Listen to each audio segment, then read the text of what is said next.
This is where we hold them. This is where we fight.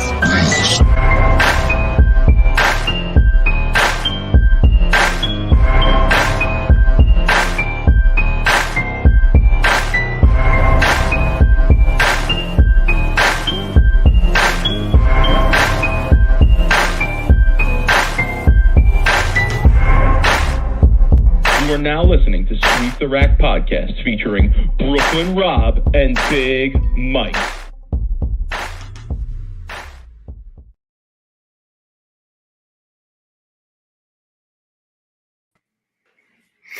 Rob, what's good, homie? Yo. Let me go on a little rant here to start the show off. We were just talking about this. What in the God's name was the PBA thinking putting two majors on back-to-back weekends? I mean, doesn't it seem like if Belmo wins to show that he will already essentially have Player of the Year locked up? And I mean, I'm not a big fan of putting two majors starting the season off back-to-back weekends. All right, I'm coming out here on fire, Mike. I'm throwing haymakers in the first 10 seconds of round one. Throwing spears already, son. Tell him. I mean, what do you think? I mean, am I off here or what? Like, no, I don't really like it either. You know, I think they should be more split up too. I think that we all, anybody who has competed in bowling to a certain level knows that, your game goes in ebbs and flows where you might throw it really good for a period of time and then perhaps feel like you're not throwing it so good for a period of time. So yeah, having having two majors back to back, I think definitely gives those guys the advantage. But it is what it is. I mean, I honestly, you know me, I'm a very easy to please fan of professional bowling, right? And I know you have no standards. Yeah, what I mean by that is like I'm just happy to have majors on TV. $100,000 prize, which is a huge difference from where we've been at the last few years. So let's not lose sight of the fact that this is worth 100 G's to somebody today. Okay, let's not lose sight of that. I have something to complain about too, though, Rob, and that's the fact that Fox Bet app is down and there's no betting. There should be betting. We were promised betting, Tom Clark, and there's no betting. Okay, Rob, we have no idea what the odds would be, but assume that. Let's do it. Let's figure out what the odds are. All right, but I'm saying assume that EJ Tackett's going to be the favorite, right? He's probably going to be the only guy that's minus money, probably minus 125 or something. Then you got Simonson, right? He's probably going to be, judging by recent odds they've had on there. Now I would say probably plus 200. 225 for what they've had on there recently, and then I think the odds would get higher for the next two players, and then Belmo, tough to say because he's in the fifth spot, and the odds for some guys have been like plus 2,200 out of the fifth spot, but it ain't going to be that for Belmo, I wouldn't think. So maybe call him. I mean, we think he would be way lower odds, obviously, than they would actually make it, but let's call him. Plus 500. Is that fair? Plus 500 out of the fifth spot for Belmo. Well, I have an idea because there's a ghost in our waiting room right now. A person that hasn't been seen or heard from in a long time. As I kind of want to get his input on what he feels like the odds would be, because we have guests on this show prior, Mike, but we haven't had ghosts. So let's bring this gentleman on because he's gonna spend a little bit of time, maybe a match or two with us this morning. But this afternoon, I'd like to get his input on odds and who his favorites are. So let's bring him on, Mr. Michael Fagan, who is not for some reason showing on the screen right now. I told you he was a ghost. You jinxed it. I know. I jinxed it. Hold on, let me remove him and put him back on. No, it's not working. I don't know. I see him in our waiting room. Mike, are you there? I don't know. Looks like a cardboard cutout of him. It's not moving at all. I know. Mike, let's talk to Mike. Let's interview him without him being Mike. So why'd you retire early? Oh, I don't know. It was too good. No. Can he hear us? Mike, can you hear us? No, I think he crashed. Yeah, I All don't right, we're gonna know. remove him. Well, Yeah. now, I mean, geez, Rob, now we ruined the surprise. Yeah, Now he'll be you ruined back. the surprise. I mean, Yeah. So okay, so let's talk. no, Lou Spessaro, I cannot bet. No one can bet from what I'm hearing on Twitter. Fox Bet is down everywhere. Okay. Uh, so yes, Okay, so it stinks. I know. okay, Who assume would you have though? I'd Belmont. have Simonson. Okay, I'd have assume Simonson because, Belmonte. and probably a piece of Assume. Belmo. What did you think Belmo was going to be? You said probably what plus 500. You think? Well, like if a Graham Fa is plus 2,200 or a Tommy Jones is plus 1,600, what's Belmo going to be? Like, I think plus 500 is rather reasonable, actually. Like, I wouldn't be surprised Yeah. if it was plus 800, and you really felt like, man, Honestly, I got to throw my money I there. I wouldn't take in me putting money down. I wouldn't be putting money on Belmonte unless he was probably over like plus 800. Dude, to climb the ladder with this field. Let me try to bring Mike on here real quick. There Hey, we go. Mike, are you there? Is he there? Can we hear him? I don't know. Where is he? Mike. Hello, test. I don't know. We're having technical difficulties. Let's just leave him on the screen like this. Just have a conversation. No, come on. It's my wife making an unscheduled appearance on the podcast. Everybody. Hey, congrats. Oh, Big Mike's wife. How you doing? Okay, so let's talk Belmonte and the odds. So I'm thinking personally, he probably, if he was on Fox Bet, you'd see him at probably around plus like 700. That's where I would put him. Okay. Just because of the fact that he has to win 4 matches on the US Open. Okay. I would probably put Jake Peters is probably going to be the long shot. Obviously, he'd probably be more like around plus like 1700. I'd have AJ Johnson at probably around like plus like 700. Simo at 2 would probably be around plus like 300 or 400, and then I would have EJ Tackett at like even money. Yeah. Nah, yeah, EJ would probably be a little bit maybe minus 125. But that's what I'm saying. Dude, people are complaining that I'm on the wrong side of the screen. I don't know how I could get him a switch. So you're gonna have to get used to the change. I got it. Oh, oh, there we go. We're back. Is that better for everybody? That's hilarious. Okay, so you watched some match play last night, Mike. I didn't get a chance to watch match play. Tell the people who, like me, who didn't get a chance to watch but heard about what happened. Explain the last game or last few games. Like what? Like what did you see? Explain the last block, all right, and I'll do it quickly. So going into the last block, it looked like it was 2 guys battling for the 5th spot, and that was AJ Johnson and Belmo in 5th and 6th. And it looked like the other 4 guys, Tom Daugherty included in that, had the show locked up. And then what happened over the first couple games of that last block is AJ Johnson bowled extremely well, and Belmo also bowled pretty well, while Tom Daugherty struggled, and things did not go the way I thought they were going to go, or I think most fans thought they were going to go, right? So you ended up where you thought it was going to be a battle between AJ Johnson and Belmo for the 5th spot. AJ Johnson ends up jumping Tom Daugherty. Okay. Meanwhile, Tommy Jones catches fire in the middle of the block and makes an outside run for the show.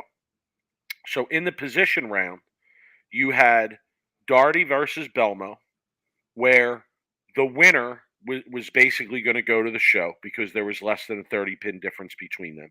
So the winner of that match was going to go to the show. But then you had Tommy Jones on the pair next to them where if he beat either of them by 30 or more with the bonus pins, right? Assuming Tommy Jones wins, let's say Belmo would have won with 210 and Tommy Jones won with 245. Tommy Jones then would have jumped Belmo onto the show. Okay. And it started out that last game where it looked like Belmo was just going to run away with it. And he opened late in the game, not really to let Darty in it too much because he was struggling, but more so to let Tommy Jones in it. And it came down to Belmo having to get up and mark in the first shot in the 10th to secure the spot on the show. He left a stone 8 and made it. It's crazy. I didn't see that part where I didn't know that it's stoned 8. Let me see if I could get Mike here on. Mike. What's up, fellas? We got There him. we go. We originally thought it was the ghost. We had a black screen and we were like, we haven't heard or seen from Mike in 2 years. And then we see a black screen and it says Mike Fagan. And there's no, I'm like, a ghost is still here. How's things, man? How's everything? Before the show starts, we have a few minutes here. Tell the people what you've been up to, man. Where are you at? Where are you living? What are you doing these days post PBA retirement? I am living in the Twin Cities, St. Paul, Minnesota. I took a job up here at a chain of bowling centers. I was doing sales and marketing, e-commerce, a little bit of IT, kind of just running the gamut of everything going on in the organization. I have moved on from that position. I've gone back to kind of a traditional business type of career path. So I'm doing some consulting work and kind of just really starting from the bottom, trying to learn as much as I can from some really smart people in the business world. And so I'm kind of taking a break from the bowling industry, but I'll never be that far away. That's good to hear, man. So the question that everybody wants to know is, are we going to see Mike Fagan come out of retirement and make a Ryan Simonelli return to the PBA Tour anytime soon? I don't think so. I haven't picked up a ball in a number of months. My kids keep me super busy. I've got my daughter just turned 1. My son's turning 3 next month. So I mean, maybe when he gets it back into it, I'll get back into it if we get him bowling and stuff. But dude, there's just not enough hours in the day. I've tried to find enough hours in the day to sleep, so it's hard to find time to go bowling and practice right now. Mike, clearly you're doing well.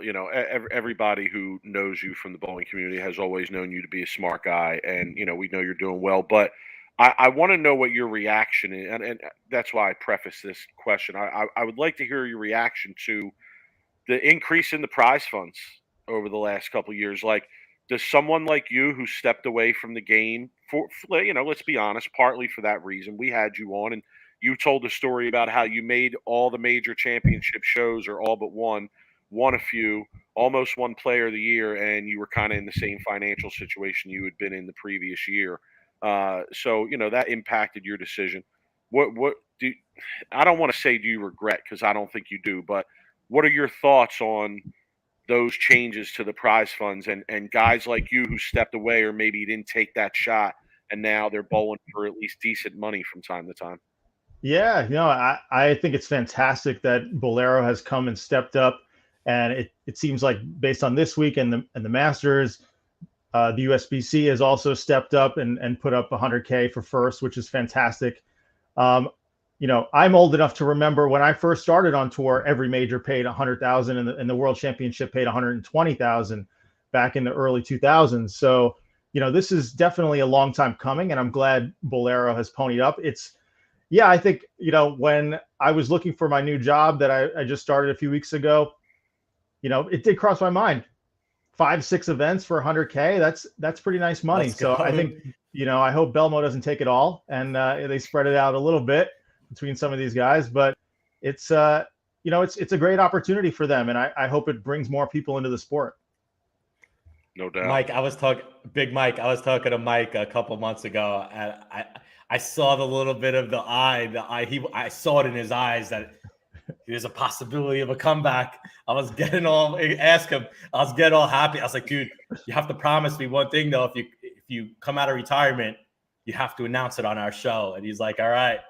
So I was hoping for a big announcement that would make some waves. But it's funny. I had this really important job interview, which I actually ended up getting, which I'm working for now, and it was on a Friday, and they told me that they would give me the answer right away. So I took the job interview in the morning. I had a few series of job interviews, but the last one was on a Friday morning, and they said, okay, right after this one, we'll tell you if you got the job. And I said to my wife, I'm like, if I don't get this job, we're going to Milwaukee, and I'm going to go bowl the Players Championship cold without practicing in 6 months. I don't give a shit. I don't know if you guys can curse on here. I don't know. Whatever. Oh, yeah. Okay, all right. I don't give a shit. Let's go. You know what? I don't care if I come in 100th. I just gotta just get out of the house. Let's do it. But I got the job, and it snowed like 8 inches, so I was like, you know what? I'm not gonna go drive. Okay. All right. Keeps you on the sideline still. I know there's probably a lot of guys that are happy to hear that, actually. They probably do not want you to come back. All right. So the show is getting underway here. Obviously, some people might be ahead of us. Some people might be behind us. That's okay. We kind of just go with wherever we're at. I don't think any of us, I'm not listening to the intro. So it's just, Rob Stone is there today. Obviously, Randy's there today, so that's who the announcing duo is going to be today. They're doing a little profile of Belmo here. Any chance that Belmo runs the ladder here? You're foolish if you say no, right? I'm going to leave that to the expert, Mike. You can never count him out, right? I mean, the thing that Belmo has that when I was on tour, it was really Norm and Walter Ray. They never give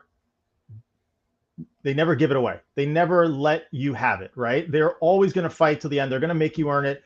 So if someone steps up and bowls 250, 260, or, I don't know how hard the conditions are going to be today, even if it's a good game, like a 220, 230 against Belmo,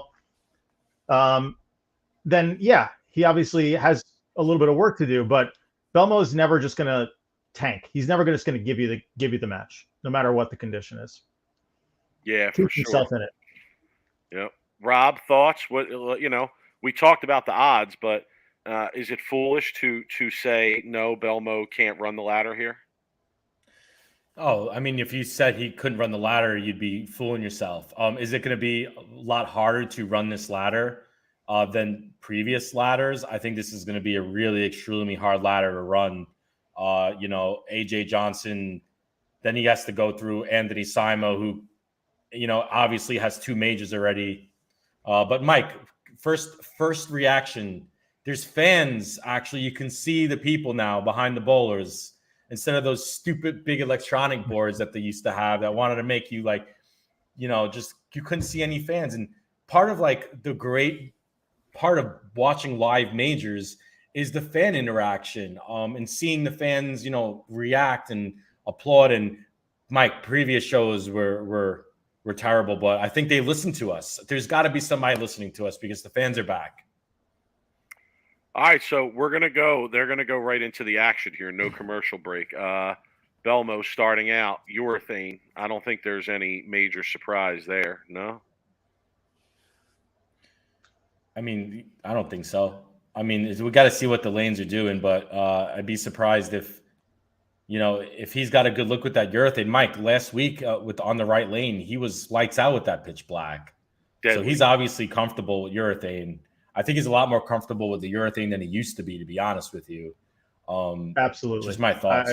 I was going to mention that as well. I think since I've left the sport in the last 5 years, I think Belmo has added that piece to his game. I didn't see as much when I was just kind of wrapping things up in 2015, 2016. He had the Urethane in the bag. It was an option, but I think he didn't always think about it first. And now it seems like he is a lot more comfortable with it, and he's confident with it. And it gives him another option where, he could never really play 10 with a resin ball, right? I mean, he's just too much power, too many revs. But now it just opens up another part of the lane for him, which, he obviously has, just turned it on in the last few weeks, where he could use that Urethane and be confident in it. Yeah, all right. And Jake I gotta. Peters. Who's not rooting for Jake Peters? Right. I mean, I mean, I think most people know his story by now. His wife passed away. You know, she wanted him to rededicate himself to the sport. He did that. He's been bowling great really since like the end of last season. Continuing to bowl great here, making the show. But you know, I think everybody would be really into Jake Peters making a run here. a Big Mike, though. Here's the thing that's more impressive about what Jake Peters did this week, and No doubt. I Go tweeted ahead. this. Preach, son. Preach. Yes. Dude, he's in a land full of two-handers and rev rate players on the show. Simo, two-hander. Belmo, two-hander. Tackett, rev rate. AJ Johnson, rev rate. And here he is, pretty much the tweener of the show. To me, that's more impressive, him making the show in a land full of rev rates and big hook guys. And here he is just, making the show playing pretty like straight compared to everybody else. Absolutely. Yeah, Jake has been really impressive lately. And I mean, it's a horrible and tragedy what happened with his wife. And, I think everyone is rooting for him today. This is, it would be a very emotional win if he could run this ladder. Oh, it's like it's crazy to think that if he's able to even win a game or two here, the emotions he's going to have to overcome just to get out there and perform, is something that comes to mind for me. All right, he's not off to the best start here. We're only through two frames, but his look is a little bit unsteady. I would say he doesn't look real sure about what he's doing here. But Rob, back to your point. I mean, a lot of people say, "Oh, two-handed this and that," and look, Jake Peters is out here grinding. Making shots, proving that a shot maker can still get it done in the toughest environment that you could imagine in bowling.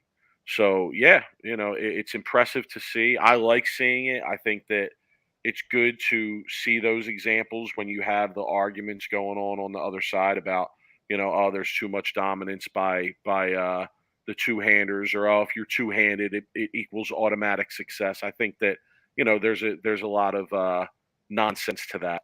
But yeah, it's awesome to see somebody like Jake, who has his style, competing in this environment with this level of success. All right, Belmo, Urethane hooking it. I mean, man, he's hooking it a lot for a Urethane ball. Strikes in the second frame. Red oil. The red oil looks good. I like the red oil better than the blue oil, I think. I don't know why. I just do. It pops on the camera a lot better. The blue oil kind of starts to fade in a little bit. You don't see it halfway through the show. It kind of loses its luster. This looks pretty good. Belmo's looking good.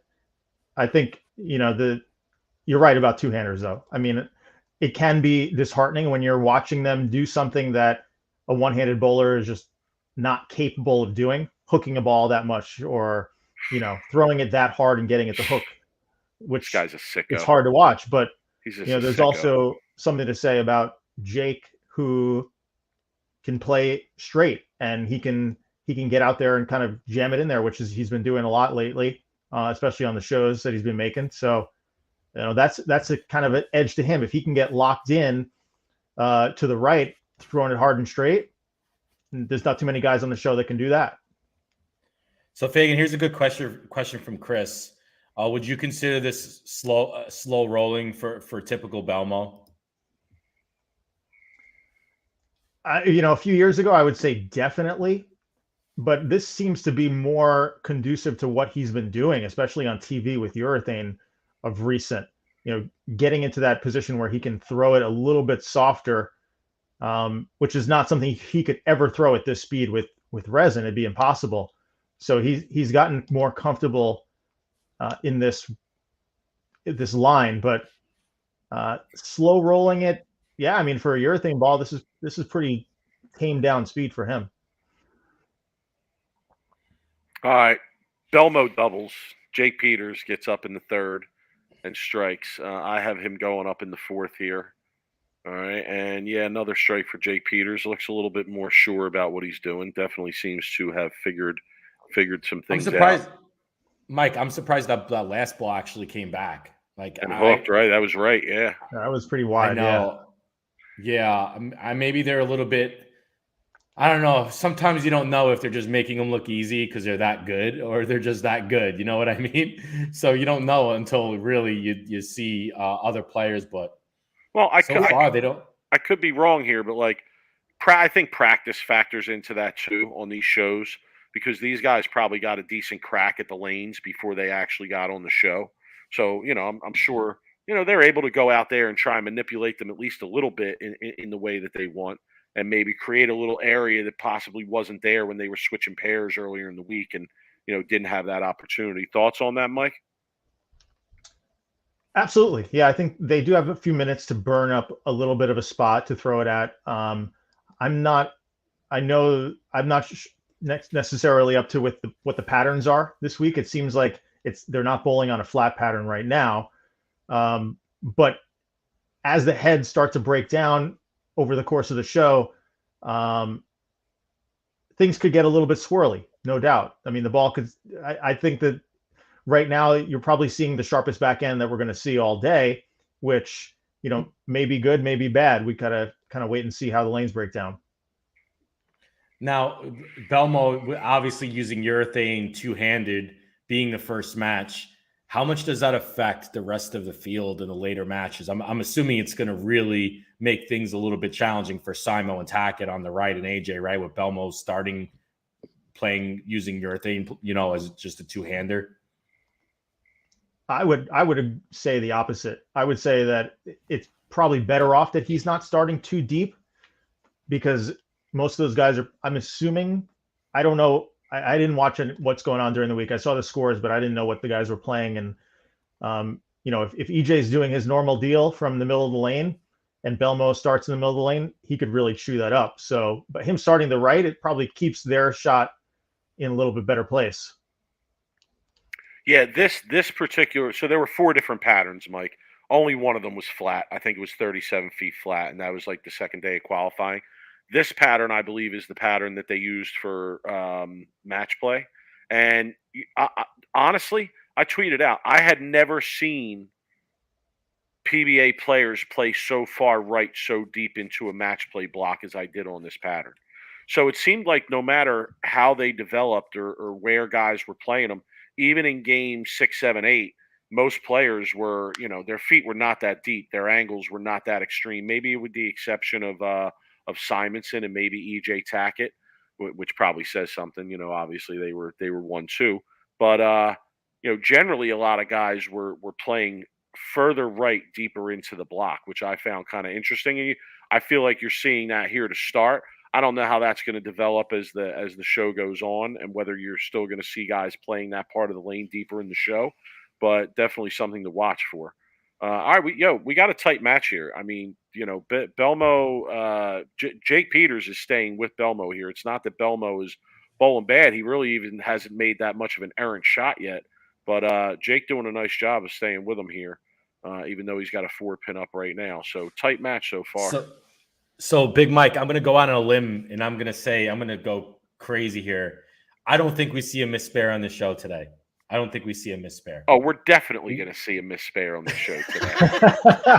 Are you kidding me? I have some action. I think there's action in the. It sounds like there's a little bit of action here. Yeah. So Mike, I'm assuming Sully. I'm assuming John Sullivan. I'm assuming that's who Sully is. Says hello, Fagan, or hi, Fagan. I think that is John Sullivan. Yeah. How's it going, dude, brother? I haven't heard from you in a long time. Hope everything's going well, man. Dude, blast from the past, John Sullivan, man. We had some good times with John Sullivan, man. All right, listen, I gotta Manning Cast. It's a commercial. Let's go to commercial break. People hang out. We'll be back in a few minutes. I'm going to grab something from the spread. We'll be back in a couple minutes here. All right.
All right, we're back. The show is coming back on. We got questions in the chat. I'm gonna rephrase some of these questions for Mike to answer. Mike has some experience in the bowling business. You know, you followed what's been going on with Bolero. Oh wait, what is this comment? Oh yeah. Oh my God, please. Honestly, you can bring on whoever you want. My spread's going to be better than anybody. All right, it's the truth. If you want to know what I'm rocking with, shout to A&S Salamaria. I got some thick cut, like steak cut bacon. Oh my God. Oh, it's like marinated in a sauce. And then I got some stuffed Italian hot peppers. Ooh, they're very spicy. So forgive me if I have to mute myself here and cough and relieve myself. So here's the question. Next time I come on the show, I'm going to need a plane ticket. We'll just do it all at your house. All right. I'm all. You know what? Let's check that. Let's go. Let's do one at Bill's Mountain House. How about that? I'll run the spread. And we'll do it at Bill's Mountain House. Oh, by the way, Mike, when you went to Bill's Mountain House, did you run over his grass and ruin his brand new sod that he put in? Did you do that? No, I did not. No, I didn't either. When I went, who did that? When I went for the first time, I brought housewarming gifts and alcohol for the bar and things of this nature. I did not destroy anything. You know, it's not what a good guest does. I'm not a I'm not going to say anything. I know who would do something like that. PJ Haggerty. Yeah. Okay. All right. Dude, Belmo, by the way, catching breaks. That's not good. Yeah, tripping a 4. Oh my God! Like he needs a break. Oh my God! Like please, you know he's gonna nut the next one too. Of course he is. All day. Of course he is, and then he's gonna give it to you. Because he senses that this is a moment in the match, right? He's very good at sensing like what the most important shots are in a game for sure. Like he absolutely is on point. Hey, Big Mike, I got a little comment I got posted up here if you want to read it. Jeff Butler. Oh, yeah, I did. I brought a little bit too much. But, it won't be the only time we're there. So it's fine. I stocked up for the immediate future, I guess you could say. All right, Mike, here's the question I want to ask. Like, you were in the bowling business. Yeah. You follow what's going on with Bolero, et cetera. They went public. Rob and I on the podcast talked about some of the wording in their information when they went public, that it seems like they want to become the only game in bowling. What are your thoughts when you hear that? Like, could you see that happening? Is that a possibility? What would that mean for bowling in general, I guess? I mean, we can talk for a long time about this, but ultimately the industry is what is called too fragmented. Like there's just too many individual operators that they could never acquire everybody. They could never own the industry. Yeah, they're always going to be a big player, probably the biggest player. And that's going to come with a lot of advantages as to what they can do. And obviously the TV time that they can buy. But at the end of the day, and sorry, they're just showing Melissa. Yeah. After Jake opens too. Like, I know. Come on. Yeah. So the worst possible timing they could. Can they see, Mike? Can they see that while they're bowling the show? They can. Yeah. If there's usually a television that's somewhere off to the side, but that's showing the live feed. Now, he may or may not have seen it, but sometimes it's depending on the positioning of the set. It could be more obvious than other times. But just finishing that comment with Bolero. I mean, I think they're always going to be a big player. But the good thing about Bolero, a lot of people see them as bad for the industry. In reality, they're good for the industry. They're investing money in bowling, which is going to help everybody. It's going to grow the entire industry. So as long as they're continuing to reinvest in their centers and the tour and everything else going on in the industry, I think you have to be appreciative of what Bolero is doing and trying to do. Yeah, they're trying to make money. No doubt, they're a public company. They're a for-profit company, but clearly they're trying to build up the sport as well to make that a reality. All right, back to the action here for a minute. Yeah, let's get back. Jake Peters goes washout in his first shot after the commercial break. Terrible to see. It's pretty much it. He misses the washout, spares in the 8th frame. Belmo gets up here in the 8th frame. basically has a chance to shut the door here, and makes one of his best shots of the game, and relatively shuts the door here. So looking like Jake Peters' run is going to come to an end here. Great run by him. He, as I said previously, he's been bowling great lately. Seems like he's knocking on the door a lot. This was obviously a tough spot to be in. Not only are you in the 5th seed, but you're going up against the hottest bowler on the planet, who also happens to be one of the greatest of all time. So not the easiest place to be in. Belmo seems like he's in serial killer mode here. That's what I'm thinking about. Again. I'm serious though. As this game is wrapping up, I'm like, is he going to throw even anything that resembles an errant shot at all? Because to me so far, he hasn't even come close to doing that. No, everything has been really solid.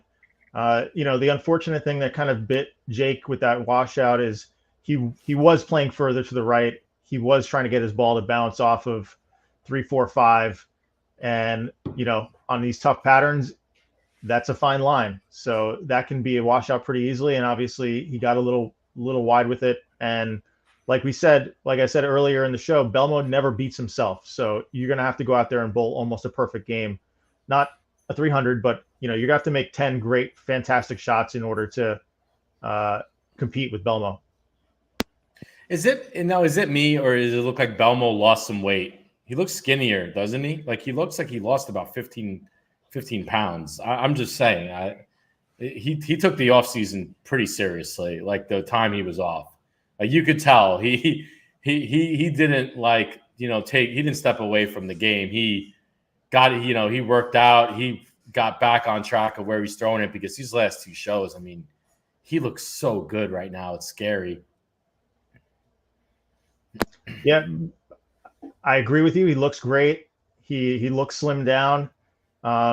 His folks own a bowling center back in Australia, and obviously, a lot of people couldn't go bowling because of the pandemic. But puts him in a good position where he can just take the keys and go practice whenever he wants to, and he clearly did. He clearly is staying sharp, coming out the gates, looking really good. And I think, we talked about him making a run on this show and climbing the ladder. That's what he does. I mean, the TV lights don't scare him at all at this point anymore. He loves that moment. So he's looking really comfortable out there. He's making great shots. Somebody's going to have to step up and bowl a really good game, it seems like, to knock him off right now. And you know what, Mike, I agree with you 100%. And at times, what you're saying seems so true that it seems like it affects his opponents and their ability to really put up a great fight against him. And I'll use Sean Rash last week as an example of that, where, Belmo gets in this position where he asserts himself in some kind of way where even when he gives somebody an opportunity, they're not really able to capitalize on that opportunity. Or if he gives them an opening, they come right back and they give him the opening that he needs. And I have to believe that that's something mental about going up against him and bowling him. So official now, Jake Peters is going to end his run here. The crowd giving him a really wonderful ovation. I'm wondering if they're going to show Belmo's final shots here. I want to see if he takes a look at something different and what he's thinking on the lanes. They didn't show it. He went 9. He's going to shoot the spare. Let's see. I'd love to see if he's going to get a look. I would expect how do I get one of those gold balls ball here. I want to get. He almost missed it. My prediction would have been off. How do I get one of those gold? How do I get one of those gold Belmo spare balls? That's what I want. That thing is pretty sweet. He went to buy one. Oh, you can get those. He went to a Global 900. I think it's a Wolverine. He is, yeah, Wolverine. All right, let's see. He's obviously going to step in. He here jumped a little more. Oh yeah, he jumped all. I'm a little bit behind. No. Okay. A little bit. I think the transition. Yeah, just a little bit too long. Too far left. Yeah, too far left. Yeah. The thing about Belmo is that, even with urethane, whereas most guys would start to flat 10, he can just, get a little more on it. And he can make that ball hit when 90% of the guys out there, even some two-handers, can't get that ball to hit because the carry down comes in so fierce. All right, Randy's grabbing Belmo for an interview. Obviously, we won't hear what he has to say here, but kind of, this is something they don't do a lot. I like it. I like to hear from the players in between the in between the matches, but not something that we often see. And then when they do, it seems like they usually talk to the guy who's going out and who lost the match, not the guy who's moving on. But good opportunity to get Belmo for a word here. I'm sure he's going to. Say something very PC and give some respect to his opponent and the crowd, etc. So, who's he go up against now? AJ Johnson. AJ Johnson, yeah. Who you got? Yeah, wait. This is a good one. Where's Kimberly Presser? Yeah, I don't know. It's a good question. That's Kimberly's spot right there. Oh, we're gonna have to get on Twitter, find out where Kimberly is. Okay. I wore this nice shirt just for Kimberly. So I'm gonna dish some dirt now because she doesn't work for the PBA anymore. So big deal. Apparently there was a time, this is a rumor, that Kimberly wasn't going to come out because of COVID and she wanted to stay home, and Coley was going to do the sideline interviews. She had never done broadcasting in her whole life, but she decided that she was going to be able to do those interviews. Kimberly ended up coming out. She didn't do that, but Coley, it's not that easy a job. It really isn't. It's not that. I know Kimberly probably catches a lot of flack, but it's not that easy. All right, we're going to take a break here. I hope the people didn't forget that the guy we have on here was the guy that was on the other side of the greatest viral clip in bowling. So, folks, when we come back, it's U.S. Open time. We're going to talk to Mike about that incident. All right, come back with us.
Mike, what a perfect segue. I was going to say, speak of the devil, huh?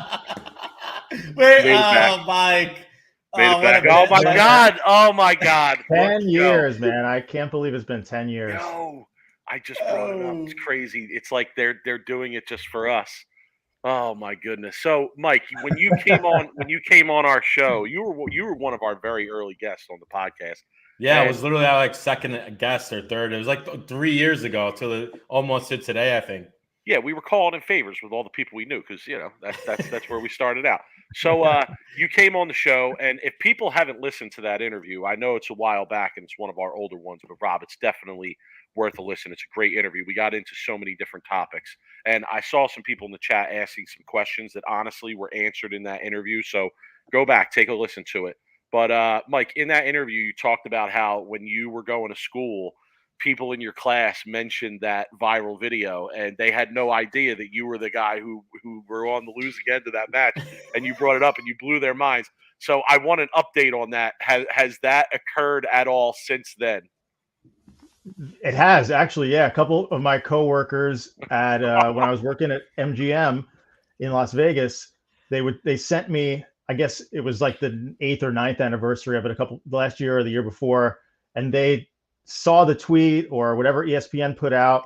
They forwarded it to me, and they're like, "This you?" question mark, like, because no one could believe it. I mean, it was like, "Hey, oh, you're a bowler? You ever seen that one video where the guy goes like ape shit? Have you ever seen that?" I'm like, "Yeah, I had a pretty good seat for that. Thanks." Dude, that's hilarious. It must have been so surreal to see that unfold in front of. I mean, not only we could have never predicted it was going to go viral, though. We could have never predicted it was going to go viral because Pete had done that many, many times before, and you can't really hear what he's saying because he's got a microphone on, but you can't really hear what he's saying. So that's just kind of what Pete did a lot of times. So we didn't think anything of it really. But then when they caught the audio and then everybody picked up on it, and obviously, like, I think, when he was doing that kind of stuff in, 05, 06, before Facebook, before, things went viral so quickly, it didn't really pick up a lot of steam, but now just blew up. And yeah, and I have to relive it every year now. It's crazy. Hey, Big Mike. It's a bad thing. It's like, it's one of those double-edged sword memories, It's like you finish second in the US Open, and that's like pinnacle type shit. You know what I'm saying? And it was at Carolier, which I know is a special place to you, like it is to all of us. So, like, that's a great memory in a way. But then, yeah, to have it unfold that way, and oh my God, it's just crazy. But here's the thing: is like crazy. The one thing that stuck out about that interview we have, Mike, is the fact that we still don't know who he was yelling at. We still don't know. We still don't know. And I reached out to Pete to try to get an interview with him on the show. And by the way, and if you could reach out to him, that'd be amazing. But anyway, listen. That would probably be the first question I ask him. That would probably be the first question that I would ask him and be like, "Yo, like, who are you yelling at? Like, we don't even know. Like, nobody knew. Like, it was just so random." No good morning, no nothing. Just first question. Who are you yelling at? Who are you yelling at? Like, no, like, let's hear about your career, or let's hear about, your bringing up, I want to hear about who are you yelling at? Like, give us a name or someone, like, we could rewatch it on YouTube. Like, point to the person who is, sabotaging you for 2.5 games. I don't even know. Like, let's rewatch the tape. Let's rewatch the tape in slow-mo. Yeah, we should put it on with him. Put him out. I mean, literally. Oh my God. Is there like a body cam footage or something we can crazy. Can look up? All right, so we have a couple comments here in the chat. We have Charlie Tapp and Shep Ramsey pointing out that it looks like Kurt Pelon, regular name from around the bowling community. One of my favorites because he yelled at Barstool Carl at the tournament that he was at. He's ball repping for Motive here. So that's interesting to see. Rob, and listen, I'm not hating, but I'm saying, like, one of the storylines coming into this match right here, this game and this show for AJ Johnson and EJ Tackett is, are the Motive balls going to strike? Well, I mean, look, they look great this week. I mean, they had an amazing tournament this week. I mean, it got to the point where Motive social media was highlighting all of the Motive staffers that made the finals. Now, being good on TV is a whole different story than being good during qualifying. If you had to ask me, I think this is, EJ's tournament to lose, honestly, for what he did and how much he led the tournament by. If you guys really feel like, I wish we had betting odds, because I want EJ to bowl Belmo, because I would imagine EJ would probably be plus odds. Try leading a tournament by plus like 400 or 500 pins or whatever it was, and then getting to the final match and you being an underdog. Because if he bowls Belmo in the finals, he will be an underdog. So I don't know. That being said, Motive had a great week. Kudos to them. Kudos to Brett Spangler, the ball reps. Since we've been hard on Motive, to say the least. We've seen this a lot, though. We've seen this a lot, Rob. We've seen this a lot, where they get on the show and things. Listen, we've been hard. A couple weeks ago, when we weren't doing the live watch show, Randy was crushing Motive. He was crushing EJ Tackett and his lack of carry and lack of production on the show. So it's just not us. It was us making an observation based on what we heard there. Wesley Lowe also Motive, right? Isn't he Motive? Yeah. There, 10th in points. I mean, he had a really good week, made a show. When the left didn't look great all week, and it seemed like he was probably the top lefty in the field, right? Yeah, waiting for him to break through for sure. Definitely waiting for him to have like one of those breakout for performances. Mike, I'm going to be general about how I'll ask this question, and you can take it wherever you want. Like, you pay attention. There's a lot of controversy over the urethane and the purple hammer, and Sean Rash made some comments recently, and et cetera, et cetera. I'll ask this general question. At two parts. Did you ever feel like other guys had an advantage because of a bowling ball that they had access to and you didn't? Or did you ever really care about what ball somebody else was using? Well, when it comes to, a ball here or a ball there, I think there's always kind of the it ball for, early 2000s or mid 2000s. It was, the high road. And, Storm obviously had a number of balls over the years that were just the it ball for a long time. Motive had a couple it balls recently. Obviously the EBI brands had some it balls as well. Brunswick had some it balls, even way back in the day. But I think when you're talking about urethane, I mean, it's almost like a category. And if the manufacturer doesn't have that category, they're missing a massive boat. And not just like, okay, this ball looks really good, but it's still resin and still kind of gets close to some other things. I mean, when that purple hammer came out, it just was pretty much by far the best urethane ball out from what I understood. I never threw it, but that gave them a distinct advantage, because a lot of times with the pitch black, especially for, a guy like me, maybe who's not 500 rev rate like Belmo, the pitch black is going to lose steam. The purple hammer had a little bit more teeth somehow, where guys could be a little bit more aggressive with it. So, those type of things.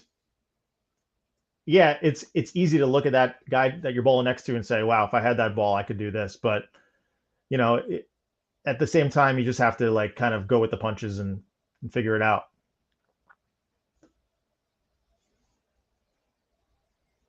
What is it?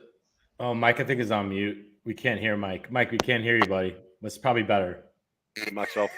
And is it wrong to summarize what you were saying there? Is, when it comes to the bowling balls, things are kind of cyclical. It goes in cycles. This company will have a hot ball, then this company will.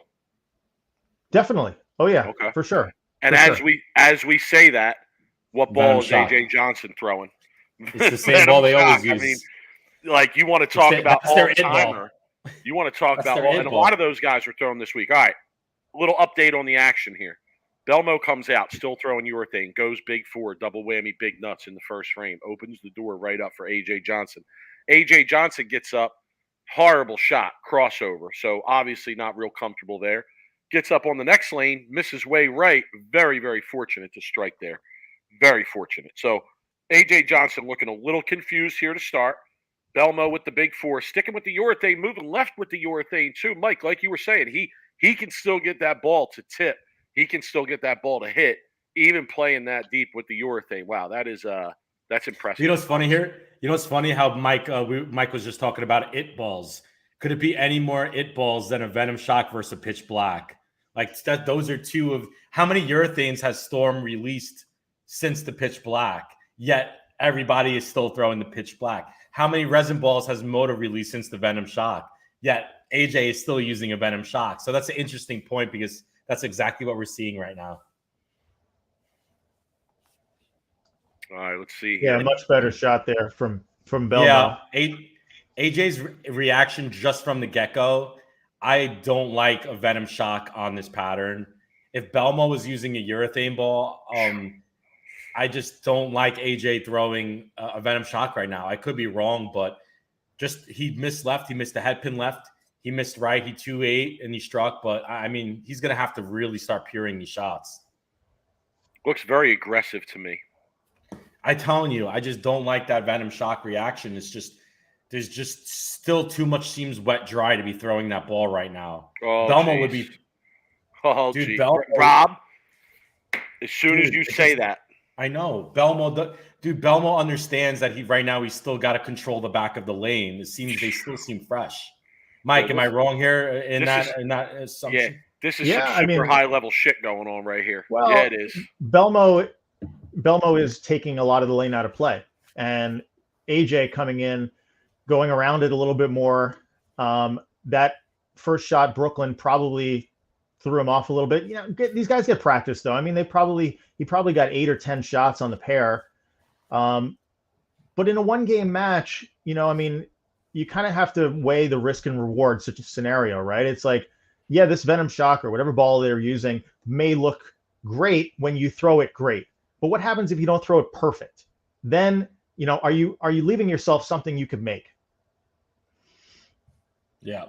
And the Venom Shock right now doesn't look like if he makes a mistake, he's going to pay. I think he's going to pay dearly compared to if Belmonte makes a mistake with that Pitch Black, which, you know, he doesn't make mistakes. He did in the first shot of this game. But if you're going to make a mistake in any time of the match, it's going to be the first frame is the best time to do it.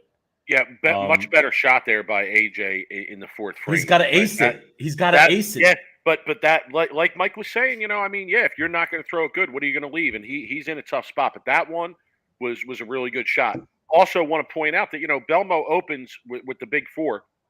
You would think that's going to relax his opponent. In most situations, if your opponent opens with a split like the big four, it's going to relax you a little bit, make it a little bit easier for you to get up there, make a decent shot perhaps. Opposite happens here. Belmo leaves the big four. AJ comes out struggling, not throwing good shots, leaves a split himself, lets Belmo back in it. Now, just a few frames later, Belmo's up by 20, and this is exactly what I was saying last game. Wow. It happened all the time with him, where it looks like he's going to give somebody the advantage, and the next thing you know, he's back. And this is the type of maturity that Belmo has. He threw that first shot in the first frame, god awful, but he didn't panic. He didn't, you know, try to pick up a different ball. He didn't try to make a big move. You know, he just knows he needs to execute better. And, you know, he just reeled off 4 in a row, throwing it, nutting it. So, I mean, he's in control of his own self. Yet it's hard to throw that first shot after that long break.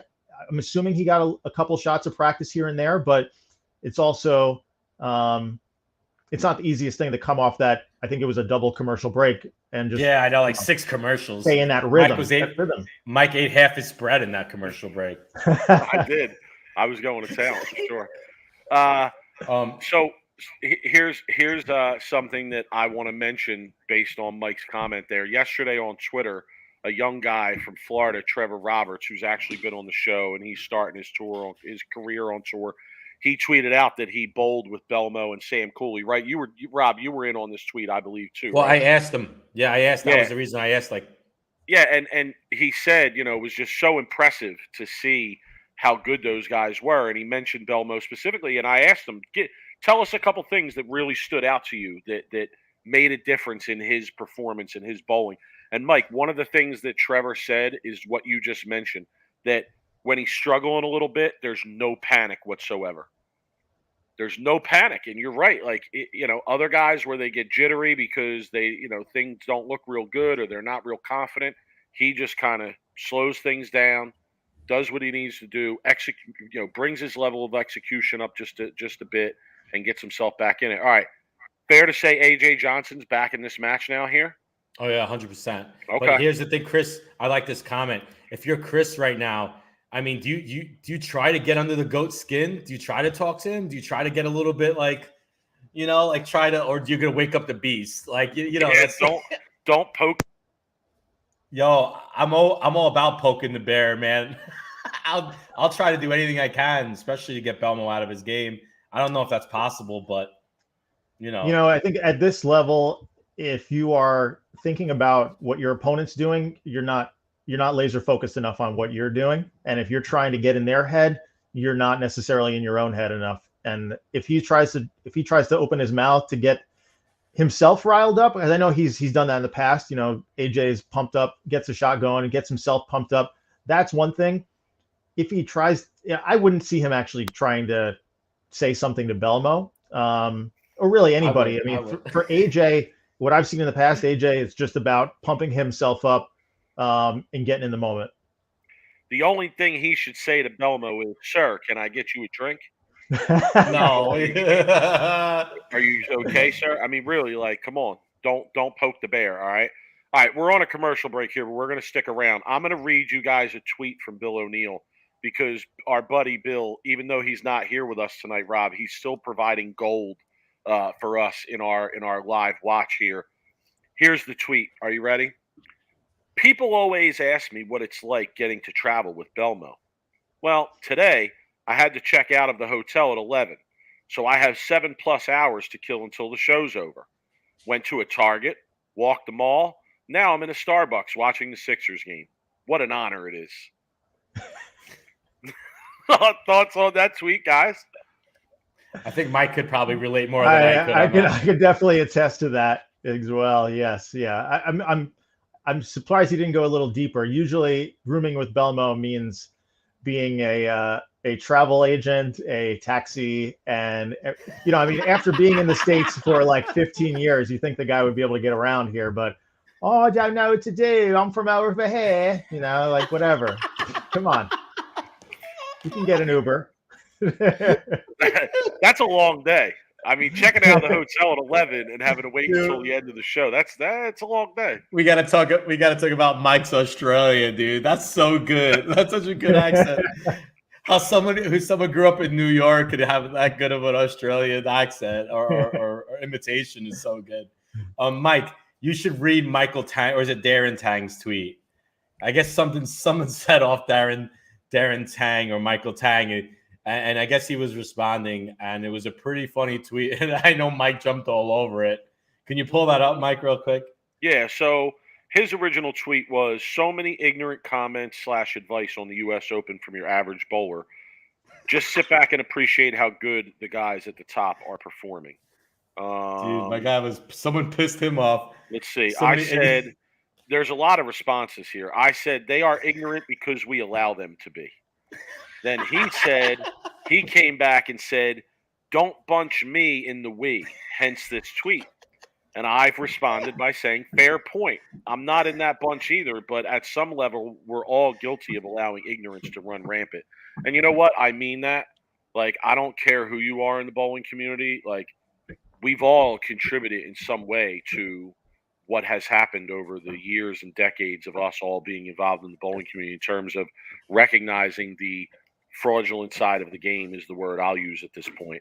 But yeah, I'm not going to get too deeply into it. I'll also highlight two more examples or two more responses. Bill said, I thought Bill might have been talking about me here or us here, Rob. Bill said, "This is literally what happens in every sport. There are thousands of podcasts and TV shows dedicated to telling athletes and front offices how to do their job. Don't let it consume you, and try to appreciate that people care enough to sound stupid on the internet." Yeah, that was for sure. Yeah, 100%. Yeah, he was thinking, God, Bill, I swear to God, Bill, sometimes I just I'm going to Yeah. highlight one more comment from someone that You- I know Mike knows, I know as well. It was Steve Pavlenko Jr. He says, I think the ignorance and negativity as a whole for bowling is felt more since we are such a small community. Also, the lack of respect for the guys at the top is a huge problem. Average people can't differentiate between a 230 league bowler and EJ averaging 250 for 5 straight days on the US Open. And that's what I'm trying to say. Like, we're all culpable in that being the case. All right, enough with the tweets and all this. Rob, It's hard to compare apples and oranges when you're just looking at a number and a score. I mean, you look at the PGA Tour and you see guys going 20 under par, and you realize how good they are. It's hard to keep that synonymous inside of bowling when, I read an article about a guy who just bowled his 100th 300 game, and good for him. That's fantastic. But, I don't know how much enjoyment you can get out of bowling on a house shot and just, piping it up 10 and striking all day. And like, Yeah, well, apparently Mike, people love it. Mike, we got approach gate. That's the new controversy. What happened? What happened? Your bet is off right now. My bet's washed. On top of that, oh boy, are you serious? Something was on the approach that distracted Belmo. I'm not sure what he picked up. Can anybody in the comments, maybe they saw what he picked up from the approach? Kind of looked like it distracted him a little bit, but something like that it shouldn't looked like distract a him. speck of dust or something. I don't know. It didn't look. Yeah, it looked like a fly or something. I don't know. But yeah, I mean, to see Belmo miss a spare is shocking. Is shocking. But yeah, he'll probably he would admit that is probably his hardest spare, his worst spare. I remember when 3-6-10, yeah, he always hated shooting that. And I remember one time we talked about it, and I regret giving him this advice, but we were bowling on like a short, like 32 foot, like the wolf pattern, or 35 feet, something really short. And he's trying to shoot the 3-6-10 like he normally would with his plastic ball, but the pattern's so short that the ball would just check up and he would chop it every time. And I was like, why don't you just shoot it off your strike ball? And he started doing that. He started making it every time. I guess on the longer pattern, he didn't feel like he needed to do that. But on the short patterns, I think he actually plays it off his strike ball now with urethane. Just easier to move a couple instead of trying to deal with the super short pattern in the middle of the lane. Okay, so I'm gonna wait a little bit because I'm in front of everybody right now. I know, but like AJ's got to come up and throw the strike. Like, you can't give it back to Belmo, right? And what does he do? He goes dead through the nose. This is what we're talking about, right? Yeah, like, you got to look that bad. It did. It looked slow, I think, a little bit. Yeah, it's tough. I thought it looked slow. That break is hard. That break is hard to come out with.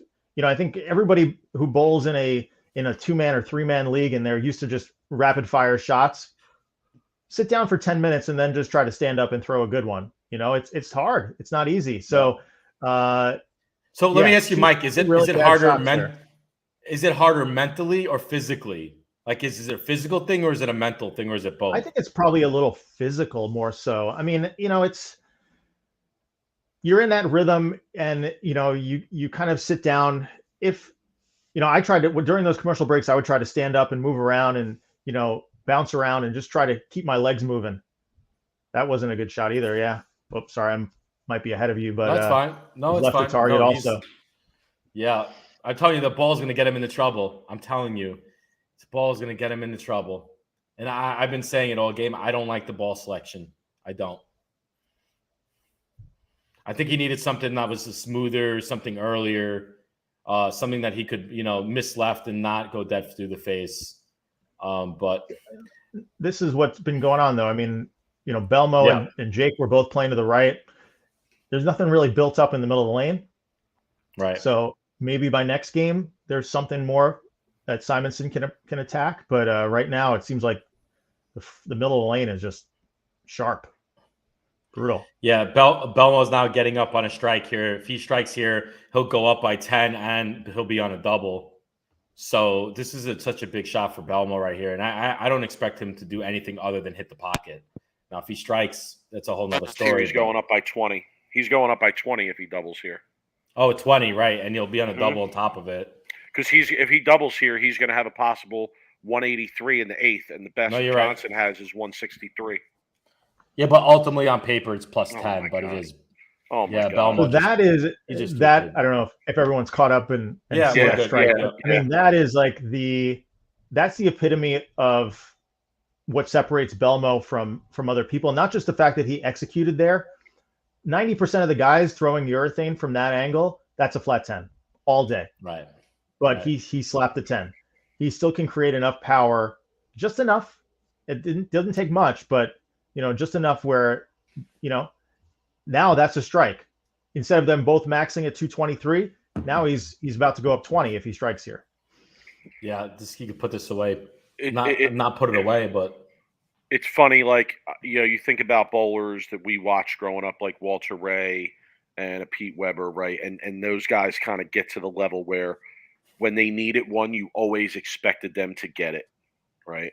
And I feel like, Belmo is at that level where when he needs one, if he gets himself in that spot where it's a big shot and it's coming down to the big shots, I just really think he's getting to the level where you just absolutely expect him to get up there. Dude, the Belmo shot. And he does it. He did it again. He did it again in the ninth. Robert, the Belmo boom. This is becoming his the Belmo boom is becoming his forte, man. That's his deal. Okay. Must strike here. Shout out to Rob Hamilton. Big shout out to Rob Hamilton. Dude, Rob Hamilton's the man. Dude, hey, listen, you know what? AJ can still make him show up here. You know what? AJ throws them all. Makes him Belmo's still got to get the first one in the 10th. Yeah, that's huge. Right.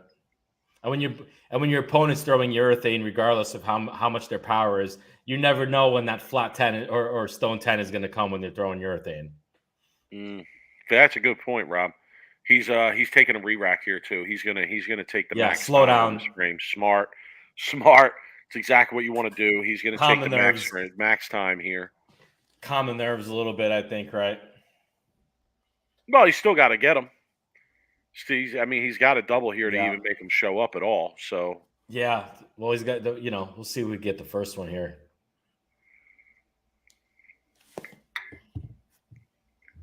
Wait on the reaction here because we're going to be behind you guys probably. So give us a few seconds here. Dude, my guy was getting hype. He's hype over there. He's got some fans in the audience. Dude, all right. Well, my guy was still getting hype, bro. He was getting hype, dude. He was woo. He looked like me when I was rooting for Bill in the stepladder and Cheetah.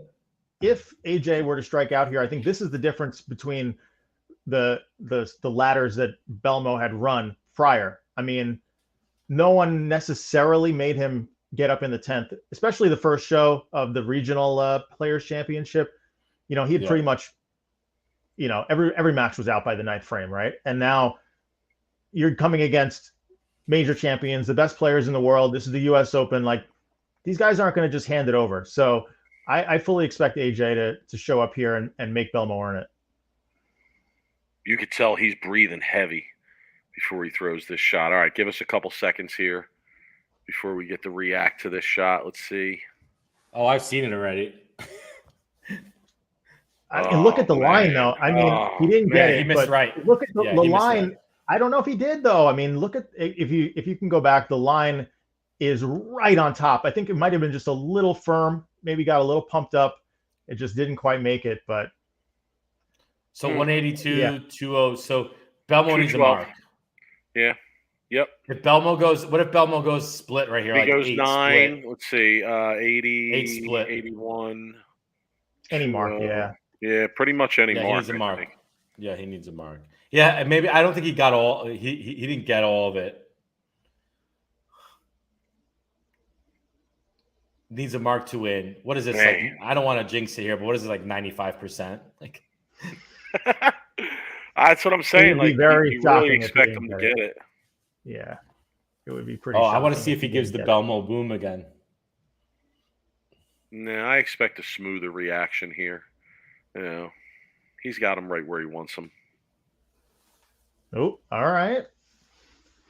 Sorry, a little early. No, it's okay. Mike, let me ask you: How in this type of pressure, how hard is it to shoot a 10 pin? I'd be shitting my pants right now trying to shoot this 10 pin. Let's just say you don't want to make it like a routine 10 pin. You want to make sure you're doing everything.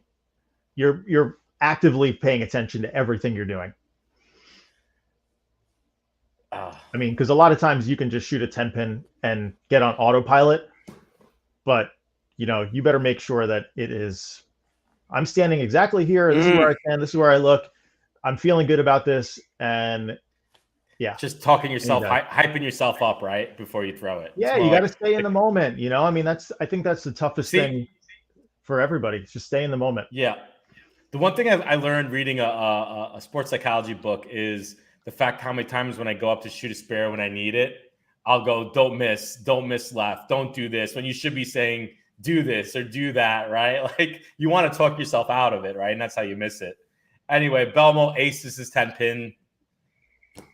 Good to see a great last three here. Waste of a shot in the fill here. Waste of a shot, really. He needed a pin.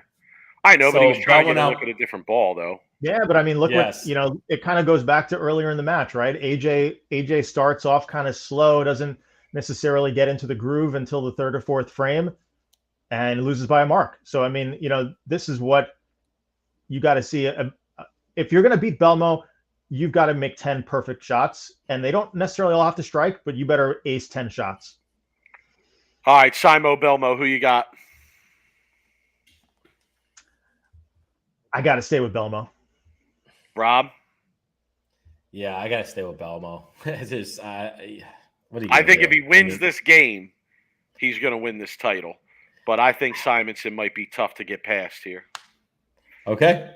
So we'll see. So we'll see. We'll go. Mike, we appreciate Mike having you on. Thank you for stopping by. It was good to have you. It was nice to watch a couple games. The people in the chat enjoyed it.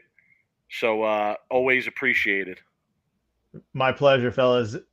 Keep up the great work here. You guys are doing great, and I really enjoyed it. I'll come back anytime. So let me know. This has been a lot of fun. No doubt, man. We appreciate it. Stay warm, Mike. Stay warm in Minnesota, boy. That's brutal right now. Show. Enjoy the rest of the show as well. All right, Mike, man. Take care, man. Appreciate it. Enjoy. All right, take care, everybody. Rob, commercial break. Commercial break. All right, we'll be back in a few. All right.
Rob, we're back. The show's coming back on. Rob, can I comment on something that I saw online while I was outside? Sure. Taking care of things during commercial break here. Facebook. Somebody posted that Belmo's using a plugged pitch black. It's plugged, meaning that it's an older pitch black. Also, pitch black that obviously wouldn't be allowed in competition with the new rules that they just announced. Right. Well, we're not going to have to worry about it anymore because Belmo just made a ball Switching change. balls. Okay. All right. Yep. I think it was due time for a ball change there. You know? Yeah, but I'm not sure about the ball he's switching to right now. We'll see. What you don't know if like. you like it? I mean, I like this ball. This is a good ball. I know that. I've seen this ball go down the lane quite a bit. It's a good ball, no question. So we'll see Wolverine. here.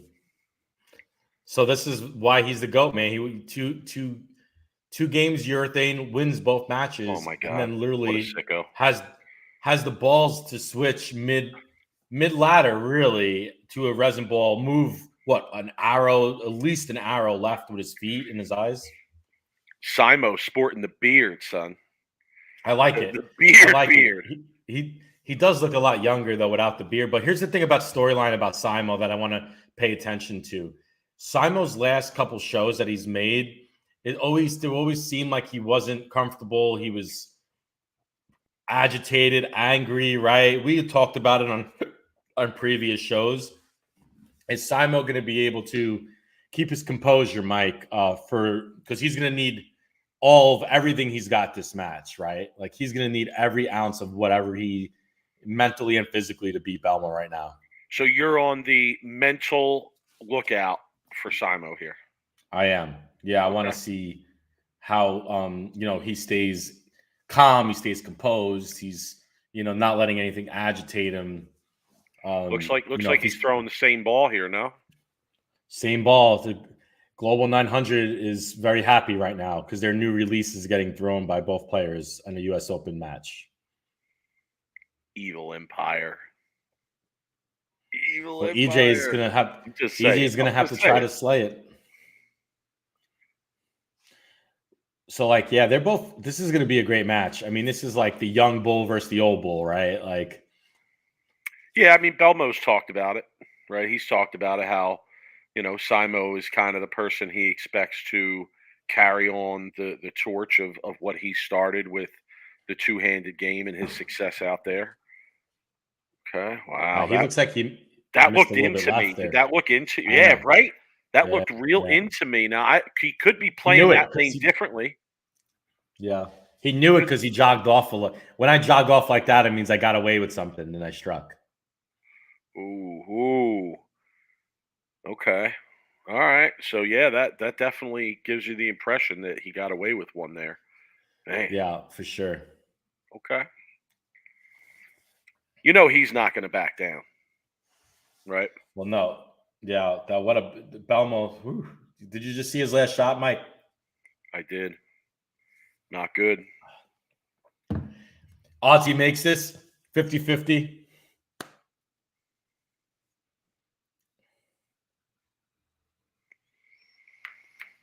Yeah, maybe even a little bit better in his case, but I don't know. He already missed a 3-6-10 on the in the last game.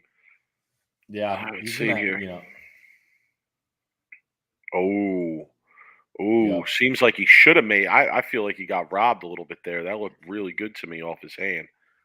Now, so here's my question, Mike. Here's my question, Mike. Here. Go ahead. If Belmo splits here or does not look good, does he go back to the pitch black? No, I don't think so. I mean, for him to make the change, I think that it's something that he had to be pretty sure that it was time to make that change. So I don't see him going back to it. That last shot could have been an errant shot, could have been something he didn't expect with this particular ball. Obviously we all expect him to make the change that he needs to make going up on that lane on the next shot. But again here, 2-pin, little light again. Yeah, that ball doesn't look like it's giving him exactly what he wants to see. Yeah, so, it doesn't look I wish there was a little bit more surface on it, to be honest with you. I kind of feel like the surface is just a little bit too shiny. Personally, I feel the big difference I see between what he's doing right now and what Simonson's doing right now is Simonson seems to be and honestly, this seemed like a key to me all week when I watched a lot of guys bowl who had success. They seem to be getting the ball right quickly. Like even since even though they're playing left, like Simonson's playing left, he has a very steep angle through the front part of the lane, and the ball is getting right very quickly. Whereas if you watch Belmo, he's playing left as well, maybe even a little bit deeper left, but his angle through the front part of the lane definitely does not seem as steep, and the ball is getting to that spot a little bit later. And yeah, I think that's kind of what you see, like his ball kind of struggling to make that move down the lane. Rob, I was just going to say this. I wish I would have said this before Simonson threw that shot. I was just going to say, Yep. Here we have another situation where Belmo is a little confused, not totally sure about what he's doing. Opponent has a huge chance to get up. And Rob, we all know the most important thing about these kind of matches is, heat. And what does he do? What does he do? Oh my God! What is going on? What is going on? It's not. There's something in the water, Mike. When you're bowling Belmo, I guess. What is going on? Yeah, it's like as soon as Belmo opens, this is like teams allowing Brady to come back against them. Okay, that's the level that we're going to get to. 100%. But here's the thing: is yeah. It's always the opposite too. Like if an opponent opens against Belmo, Belmo finds a way to double, right? If Belmo opens, his opponent just opens back and gives him back the match, right? Yeah, clearly there's a bit of transition going on here while they're in the midst. Yeah, of 100%. Match, right? I mean, 100%. We can clearly see that. So, like, my question to you, Mike, is how long does Belmo stay with this ball if these next couple shots don't look good? Like Fagan was saying, it's really hard because it's a one-game match. So, right. To a certain degree, you're committed to what you're committed to. I'd be surprised to see him make another ball switch here. But if this shot doesn't go well and the next shot doesn't go well, where does that leave him? I mean, it almost puts him in a position where you either got to move or make a ball switch. All right, let's see here. That one, oh, man. Rob, you just said it. Like, it's crazy. The guy gives it back to him, and he's going to get up here and throw He's going to find a way to double. Yep. Throw two great shots, no doubters. He just throws that terrible shot on that right lane before. Now, so here's the key shot here. Here's the key shot because he hasn't struck on this left lane yet, right? So he needs to figure out a way to get this ball actually to not be light because it seems like he's been light both times. It looked like he made a move on that last shot on that other lane. Like that looked tighter to me. He didn't get it as far right. It looked like he chose to play it a little bit tighter towards the 3-pin. Let's see here. Let's see on this one. Oh my God.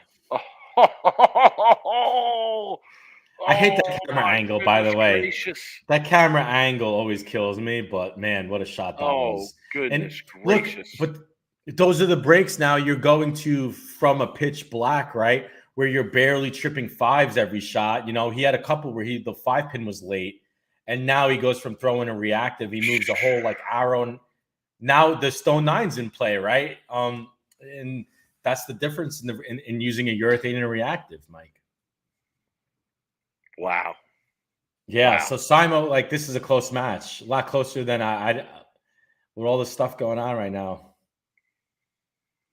I'm Mike. I saw what just happened, and I can't even hold a reaction right now. I'm a few seconds behind.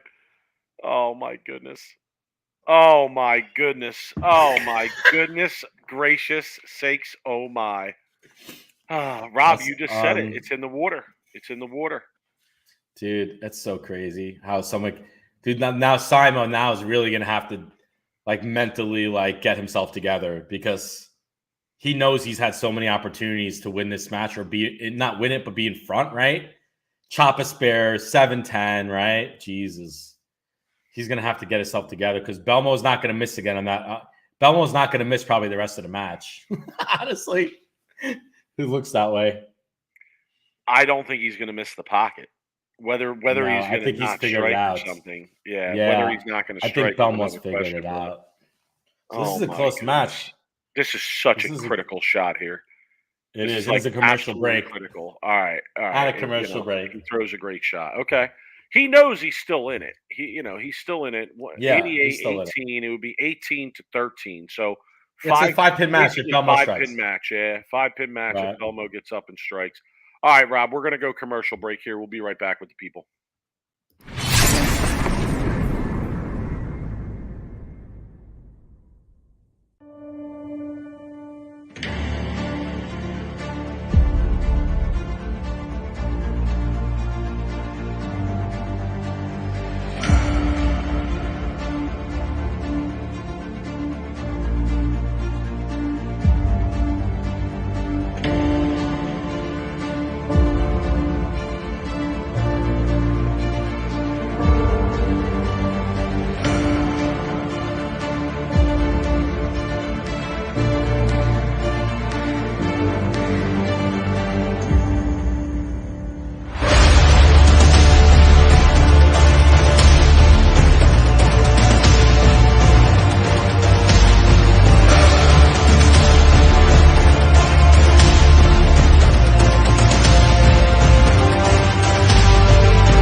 All right, Rob, we're back. Commercial break's about to end here. Who you got? Who you got in the second half of this match? I think Belmo has the advantage here. I got Bel. Yeah, I think Belmo has an advantage. I think if he just struck on the right lane, he just left a vicious stone 9 in the left lane. I feel like Belmo is going to have a pretty strong last half of this match. Rob, both Simo, friends of the show. Rob, two Tom friends Clark, of the show. USBC. Two former guests. Go to sweeptherackbowling.com. Listen to their interviews.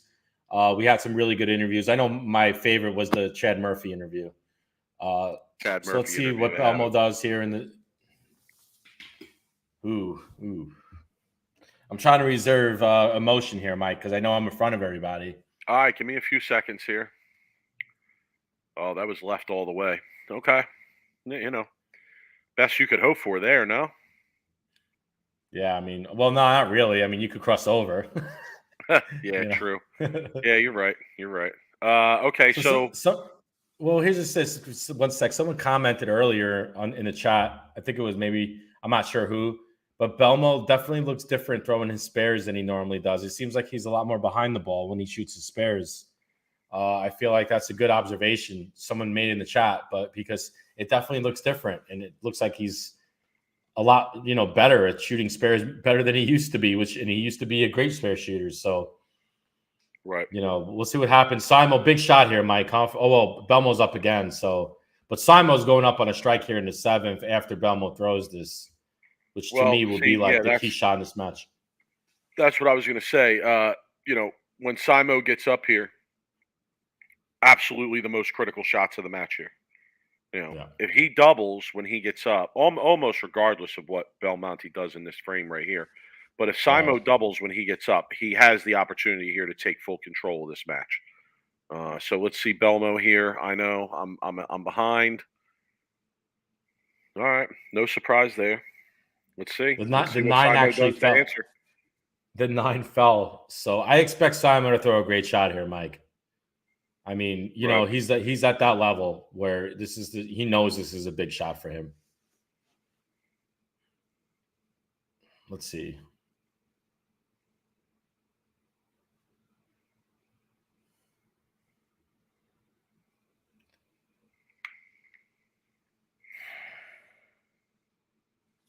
It's a good idea. Someone in the chat. Man.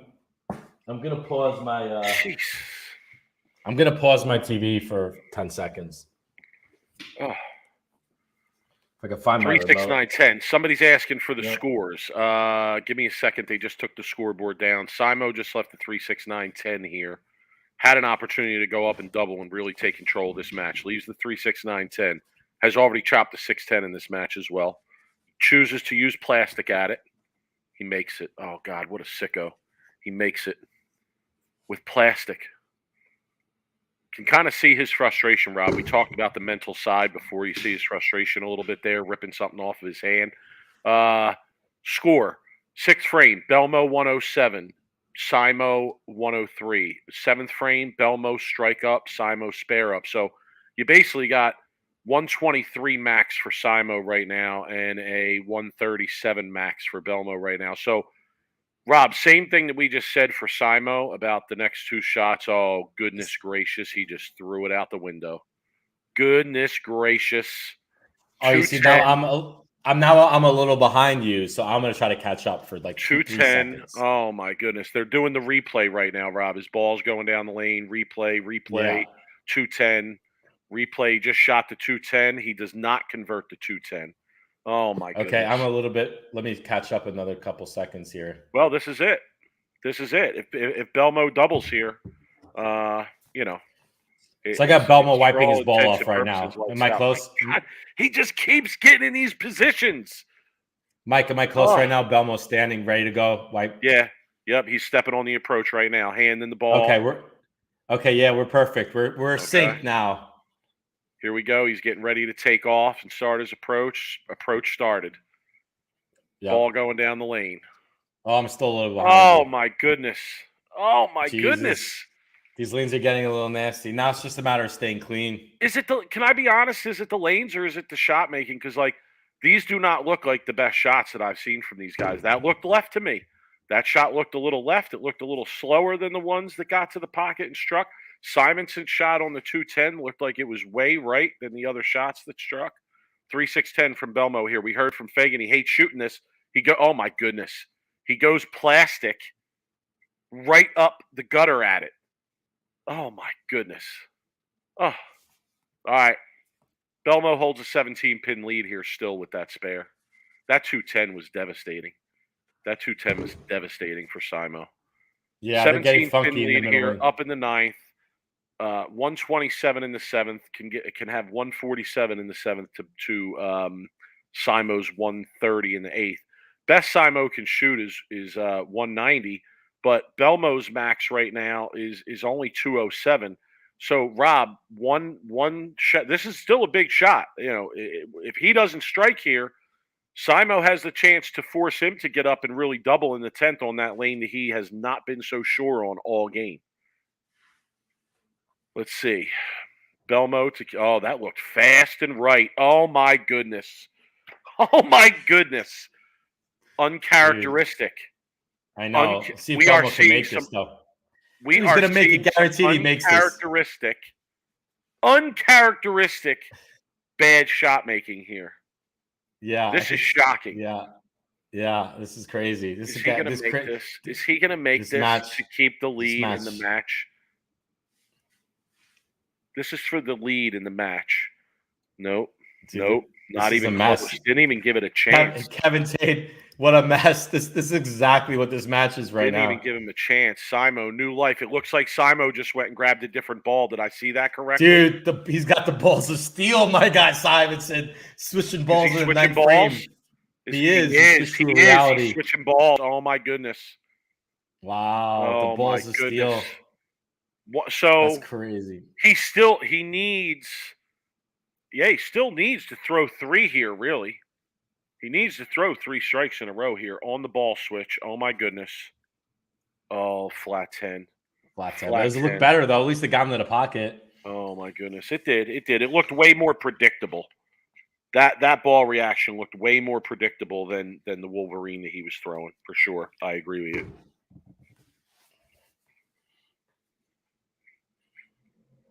So this is a big spare, obviously, but you don't want to give Belmo does not look comfortable right now.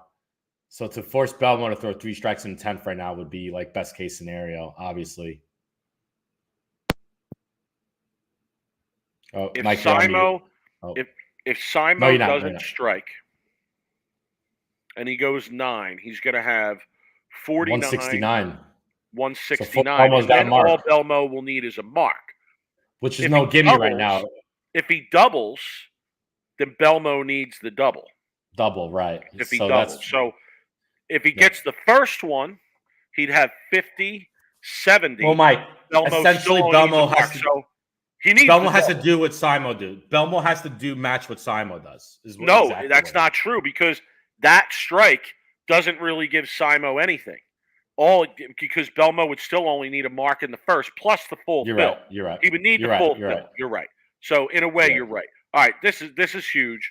This is a huge shot coming up here for this double in the 10th.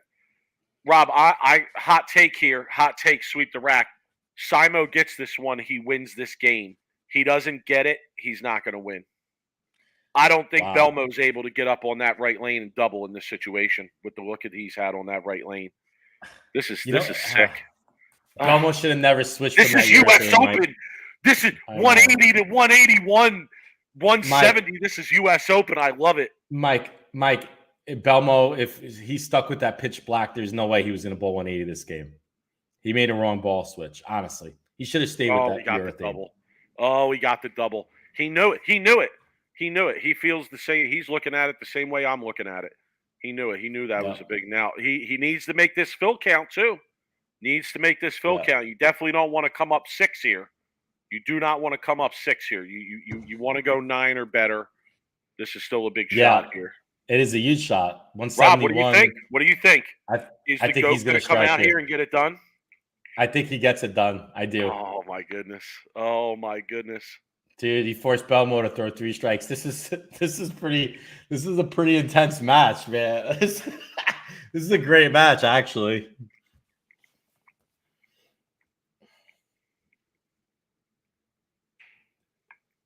Wow. Oh, he's chirping. I know, he gave the business too. Absolutely. Dude, absolutely. And you know what he's saying? Make him throw it. Make him throw it. You know, that's what I'd be yelling. Dude, if Belmo manages to throw 3 strikes here, like, is this just like the ultimate like finish to a US Open match?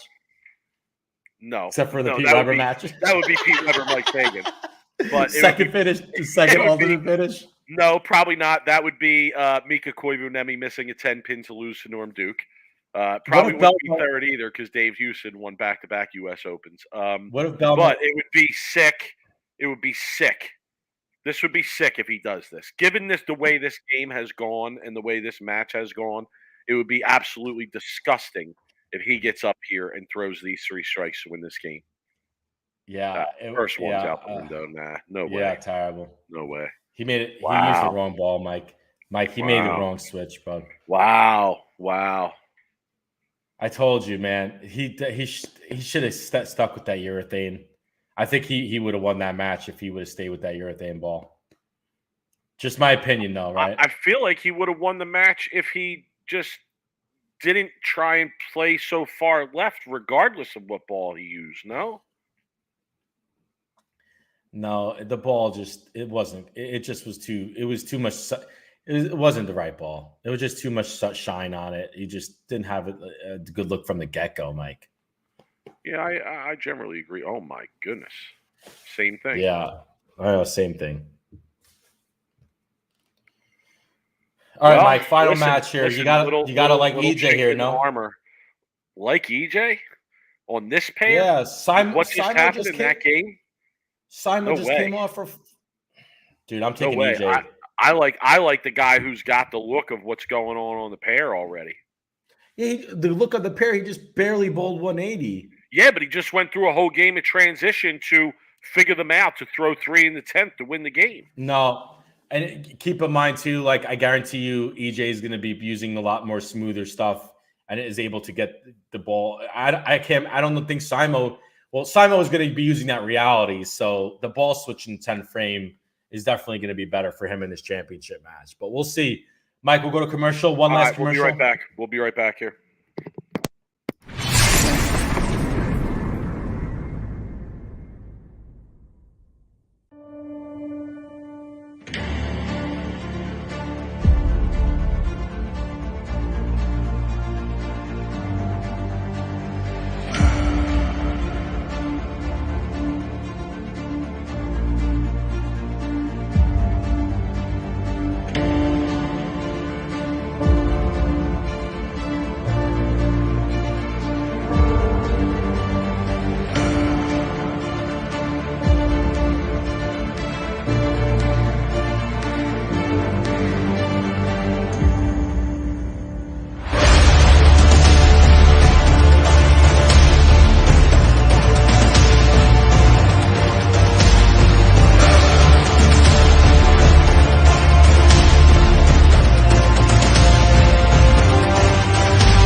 right, Rob, we're back, and they are showing highlights of Pete Weber dropping the trophy, an annual U.S. Open tradition for many years now, where Pete unknowingly dropped the trophy on the approach. I heard they got the trophy. Why does every U.S. Open memory have Pete Weber? It's just, it seems like it's just the U.S. Open of Pete Weber doing something or saying something. Curious though here, and I just tweeted this out. Dude, we need to talk about that Simo ball change in the 9th frame of last match. Dude, exactly, Robert. Dude, the balls of steel. Yo, my guy's got he's got the balls, bro. He's got the freaking machismo to do that. Honestly, like he knew he needed to do something to win that match, or else he was on a way to lose, right? And he did it, and he won. He took a risk, and it paid off. Let's talk about this. Why did he move on from the pitch black? I don't know. I said it from the get-go, Mike. Didn't I say that? Like when I saw it going down the lane, the first 3 or 4 shot, I'm like, yo, like he's got to go back. He's got to think about switching back. I'll tell you why. You keep saying no. You're wrong. No. You're both wrong. You're both wrong. It's an easy answer. Why? Because you don't expect Simonson to shoot 180. Okay. Yeah, but you just came that to happen. I know, but you can't bowl based on what your opponent is going to do. You got to based on what you're seeing out there. I don't know about that. I mean, you don't think that in some way these guys go into a game thinking, what number do I have to put up? You know, what's going to win this game? Is 2-0 going to win me this game, or is it going to take 230? And I think Belmo went into that game thinking it was going to take 230. And really, it was only going to take 2-0. And if in hindsight, if he would have known it was only going to take 2-0, yeah, I think he would have made a different decision and probably stuck with the urethane like you suggested. But yeah, that's not what happened. So first off, Kevin, Hiroko, or your 3 cats, whoever is writing this, by the way, awesome name. It's hilarious. Mike, it's a good point. Was this the plan of Belmo from the get-go? Like, hey, I'm going to use the, I don't think so. I don't think the bowlers have plans for games, 2 or 3 or 4 of a stepladder.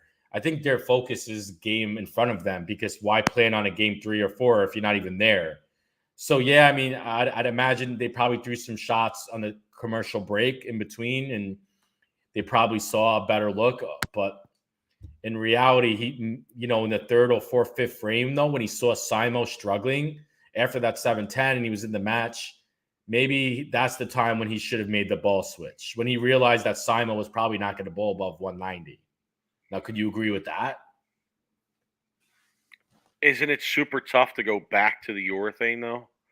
I mean, do you even really know 100% what it's going to do after all those other shots have gone down the lane and you haven't thrown it in all these shots? I wouldn't be too confident in it.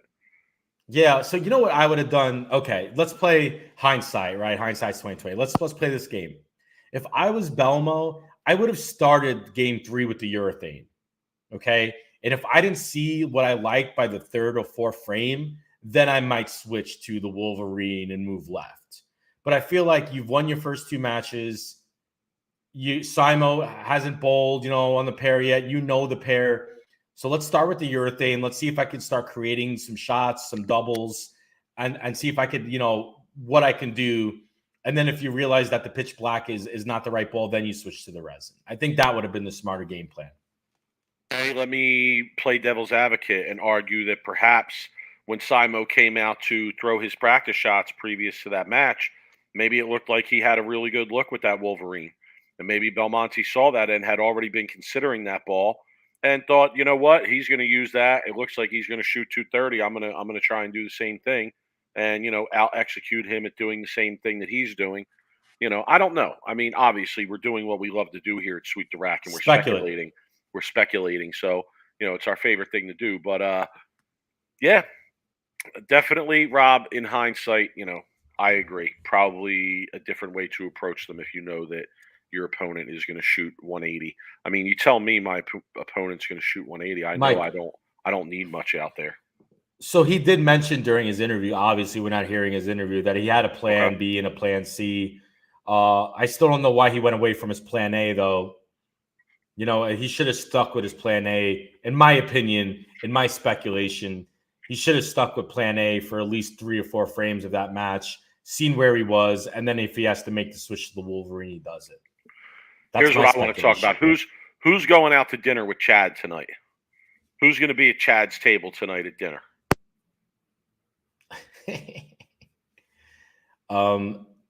Tom Clark will be there, 100%.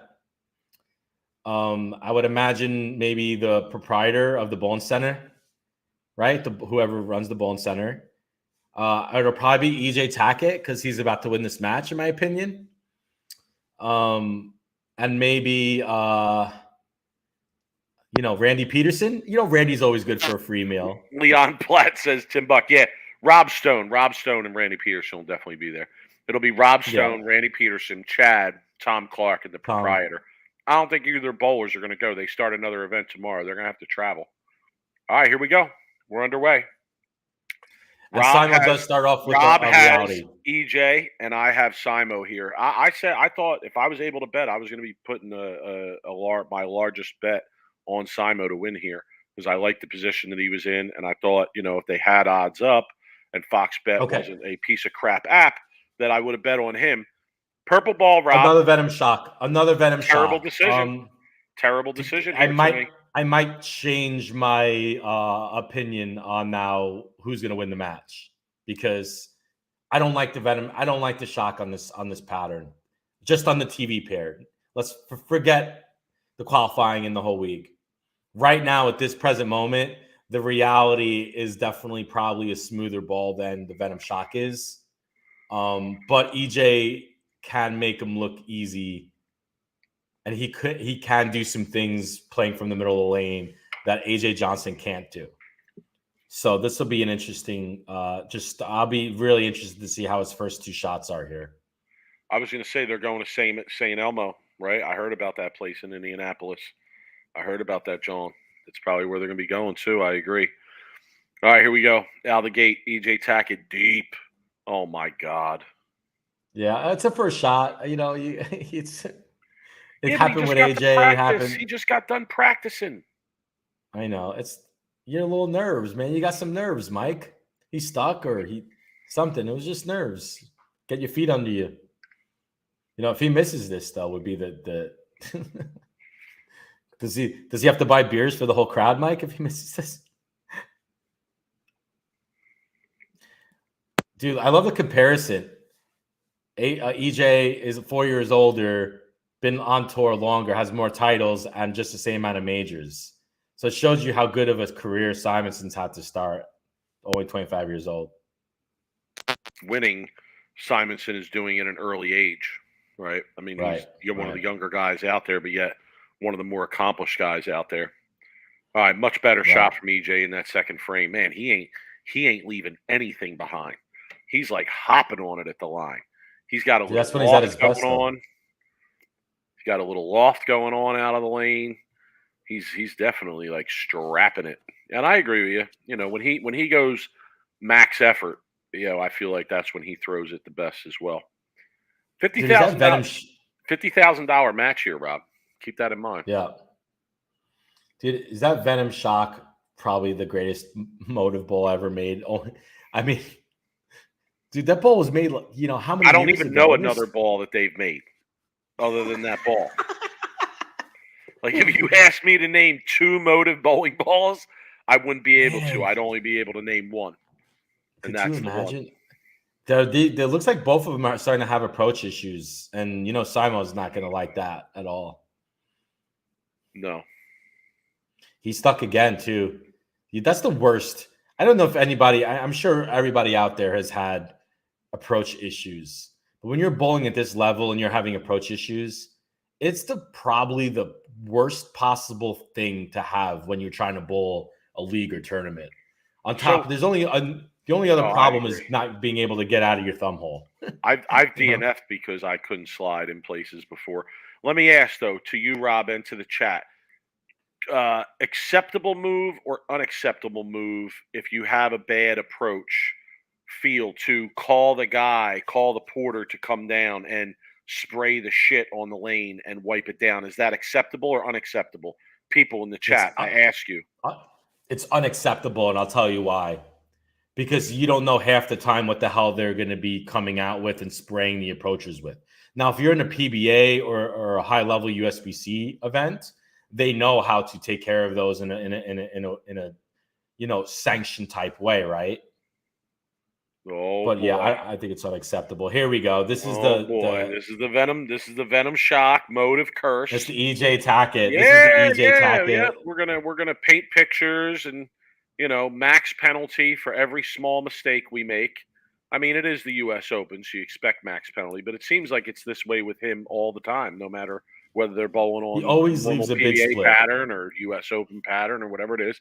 All right, let's see if he gives a run at this here. This is, oh my goodness. Yeah, he that's didn't a even bad give it shot. a chance. He didn't even give it a chance. That looked like venting frustration to me, did it not? Which is a bad time to vent. By the way, we are synced up at the right time, Mike. I'm proud to say. Okay. Well, I want to say that I called Rob earlier today and said, "Yeah, we should pause, have everybody pause and start it." And he was like, "Nah, well, you said can't do that." You said how everybody pause. Well, we should. We should tell everybody, all right, pause, and then we're going to start right now, and everybody would be synced up.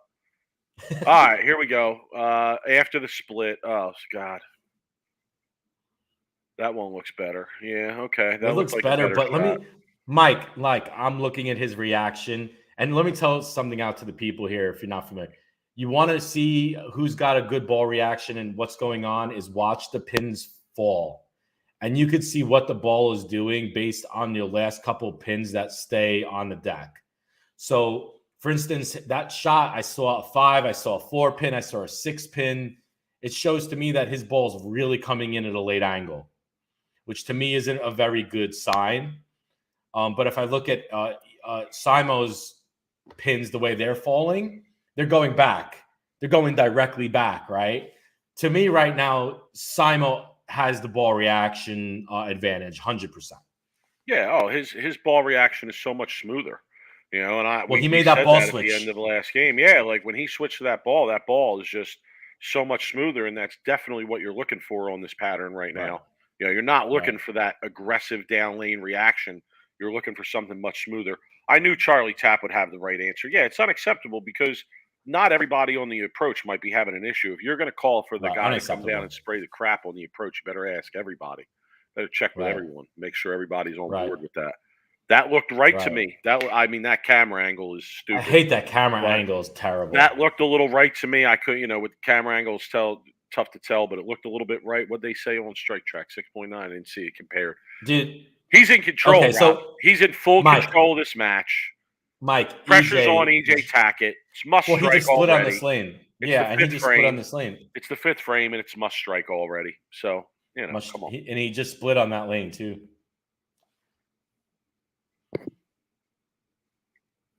Okay.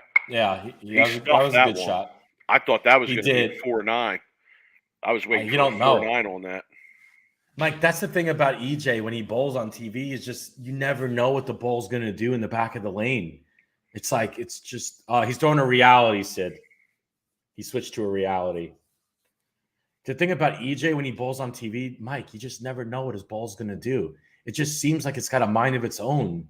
It's just it's definitely a curse. Chris, didn't Ryan Simonelli win recently while leading by a lot? And didn't Jacob Buttriff win as well recently when leading by a lot, I believe? Mike, so I don't know. I don't know if I 100% agree with that. Rob, here you go again. Here you go again. I know. Dude, his ball he got it right. He got it right. But, max penalty for sure. Like, he just can't get the ball just doesn't seem like, oh my goodness. Oh, goodness gracious. He ain't even trying. He ain't even trying. You're going to shoot that straight? Dude, that's unreal. And then I hate when the fans applaud after a missed spare. Okay. Don't applaud. Right, Jacob, don't applaud. You're right. Yo, I remember that. If that was me, if I was me and I just missed that 248, I would be yelling at the fans. Don't applaud. I missed that shit. Boo me. I suck. You would reprimand the fans, Rob. Dude, I would. I hate when they applaud. What are you doing clapping for me? I missed it. Are you blind? Dude, my Simo is smelling the blood in the water right now. He is smelling that US Open title, bro. Let me tell you.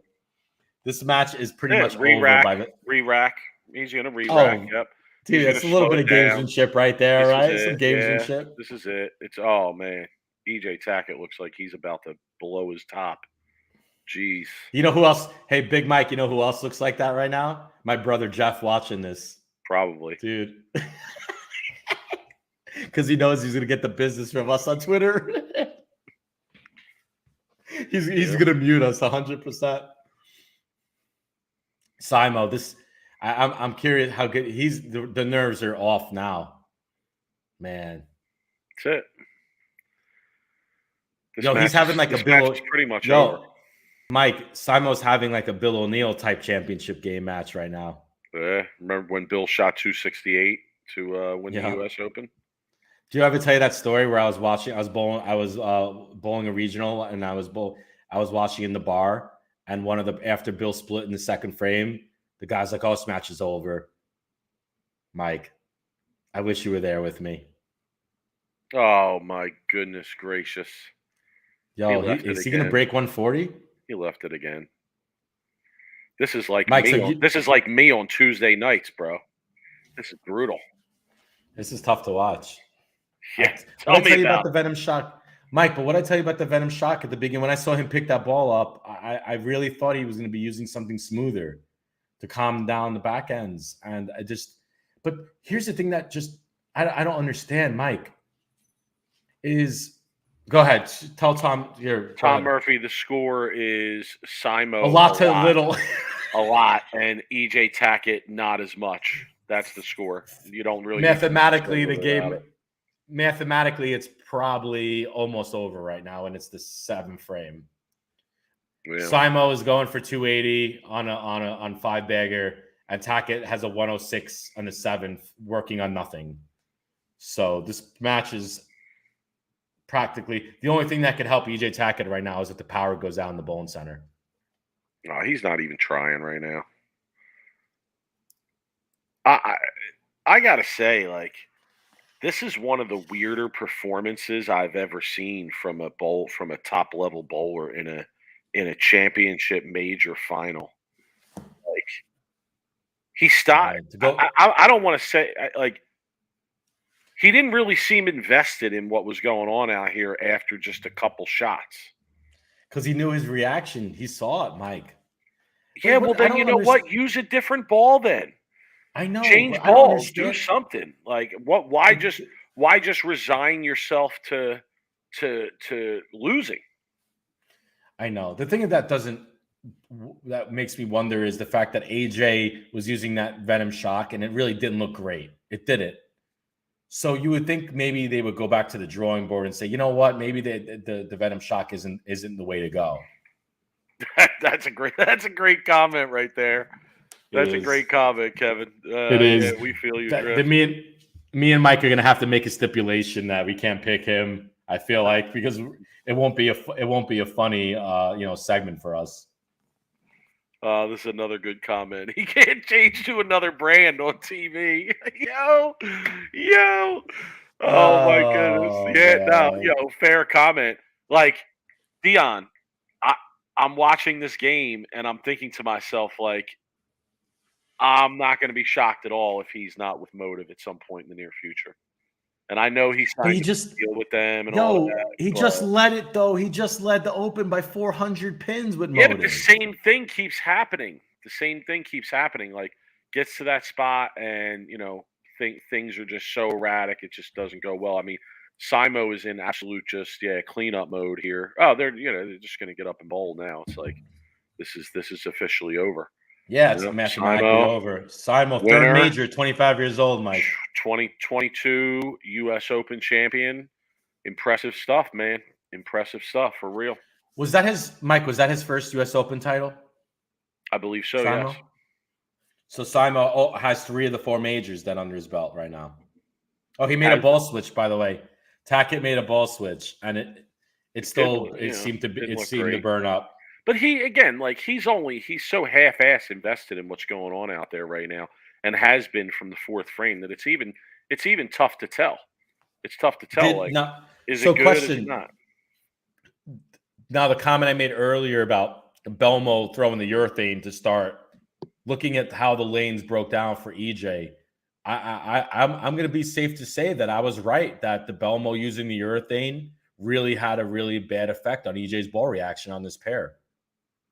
Look at all that carry down he's dealing with right now. That looked like a good shot, and that ball reaction looked way better than most of the stuff that went down the lane for him. Yeah, in this I'm game. telling you, Mike, feel like I'm yelling at the wall here. Like, I wish I could yell and say, like, why? As soon as he picked up that Venom shot, what I say to you, Mike? I take back my my pick for this match.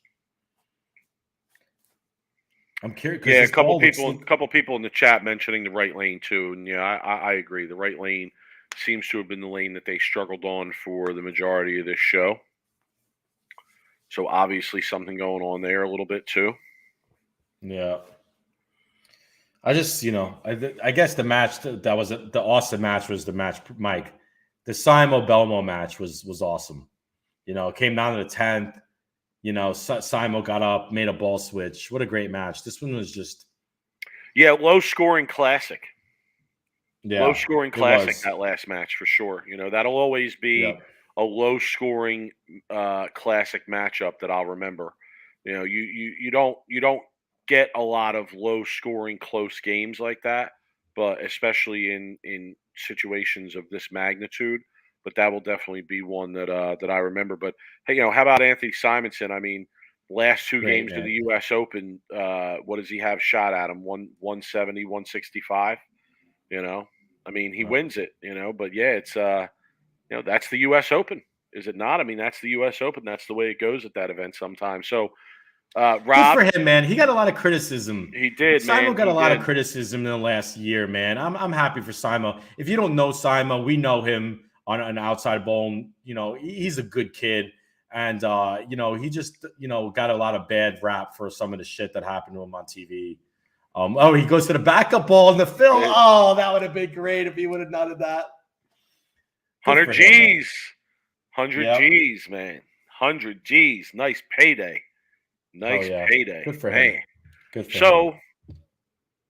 Player of the year ain't nearly decided yet. It's not. That was one storyline coming in. It's not. Here's another thing I'm sure we'll talk about on Wednesday. The two-handers are 2 for 2. Okay.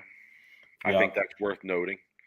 And, great shows. Rob, I agree with you that the set for this show is much better. Was better than the other shows with just the background. Dude, you want to see the fans, man. The fans interacting, their reactions, except when they're applauding when the pros are missing. You have to like the fans and being able to see them and whatnot. Man, it's just Chad looking awkward as hell in the background, not knowing where to go. Stalking around in the background. All right, Chad, just give him the trophy. Mike, real quick. Mike, when's the next tournament? When's the next? I know they're driving the players. Where are they going? This week, I think it starts in not another major, tomorrow. Is it?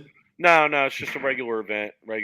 So yeah, the people can check He's the crying. PBA website about Simo's showing some emotion here. It's got to be the beard, bud. I'm gonna have to go back. I'm gonna have to go back and watch what the emotion's about. Oh man, he almost did. He just try and hit Randy with the trophy? Oh man, dude, that'd have been awesome. That'd have been like. I'm kidding. I know. Oh man. Anyway, all right, Rob. All right, Mike. It's been fun. It's always fun watching the show with you, with the fans, with everybody. We welcome Mike Fagan. We're always trying to bring the fans something. We hope they enjoyed watching the show with us. Wednesday. Yeah, that's right. It's Jackson, Michigan. I think it's a flow only event this week, Rob. I think it's a flow bowling event only. Well, that's not good for me. Right. Yeah, I'll be tuned in. I'll keep you abreast. Rob, Wednesday, 8 p.m. We'll have our rundown of the event. We'll be doing our categories. You guys should get involved and do your own categories with us. If you don't know what we're talking about, go back and listen to our last episode. We explained it all. But we'll have our review of the event. Oh man, he's going bonkers. What did he just scream out? I'm back. Is that what he just screamed out? I'm back. Yeah. He said, "Yeah, I said it." I'm back. The evil empire wins again. So, all right, guys, follow us on social media. Sweep the Rack on all platforms. Email us, sweeptherack@gmail. He's Brooklyn Rob 11 on Twitter. I'm at the 215th. Rob, had a great time tonight. I got a lot of work to do. I got to get to things here. Have a good one. All right, we'll see everybody Wednesday. See you, man. See ya.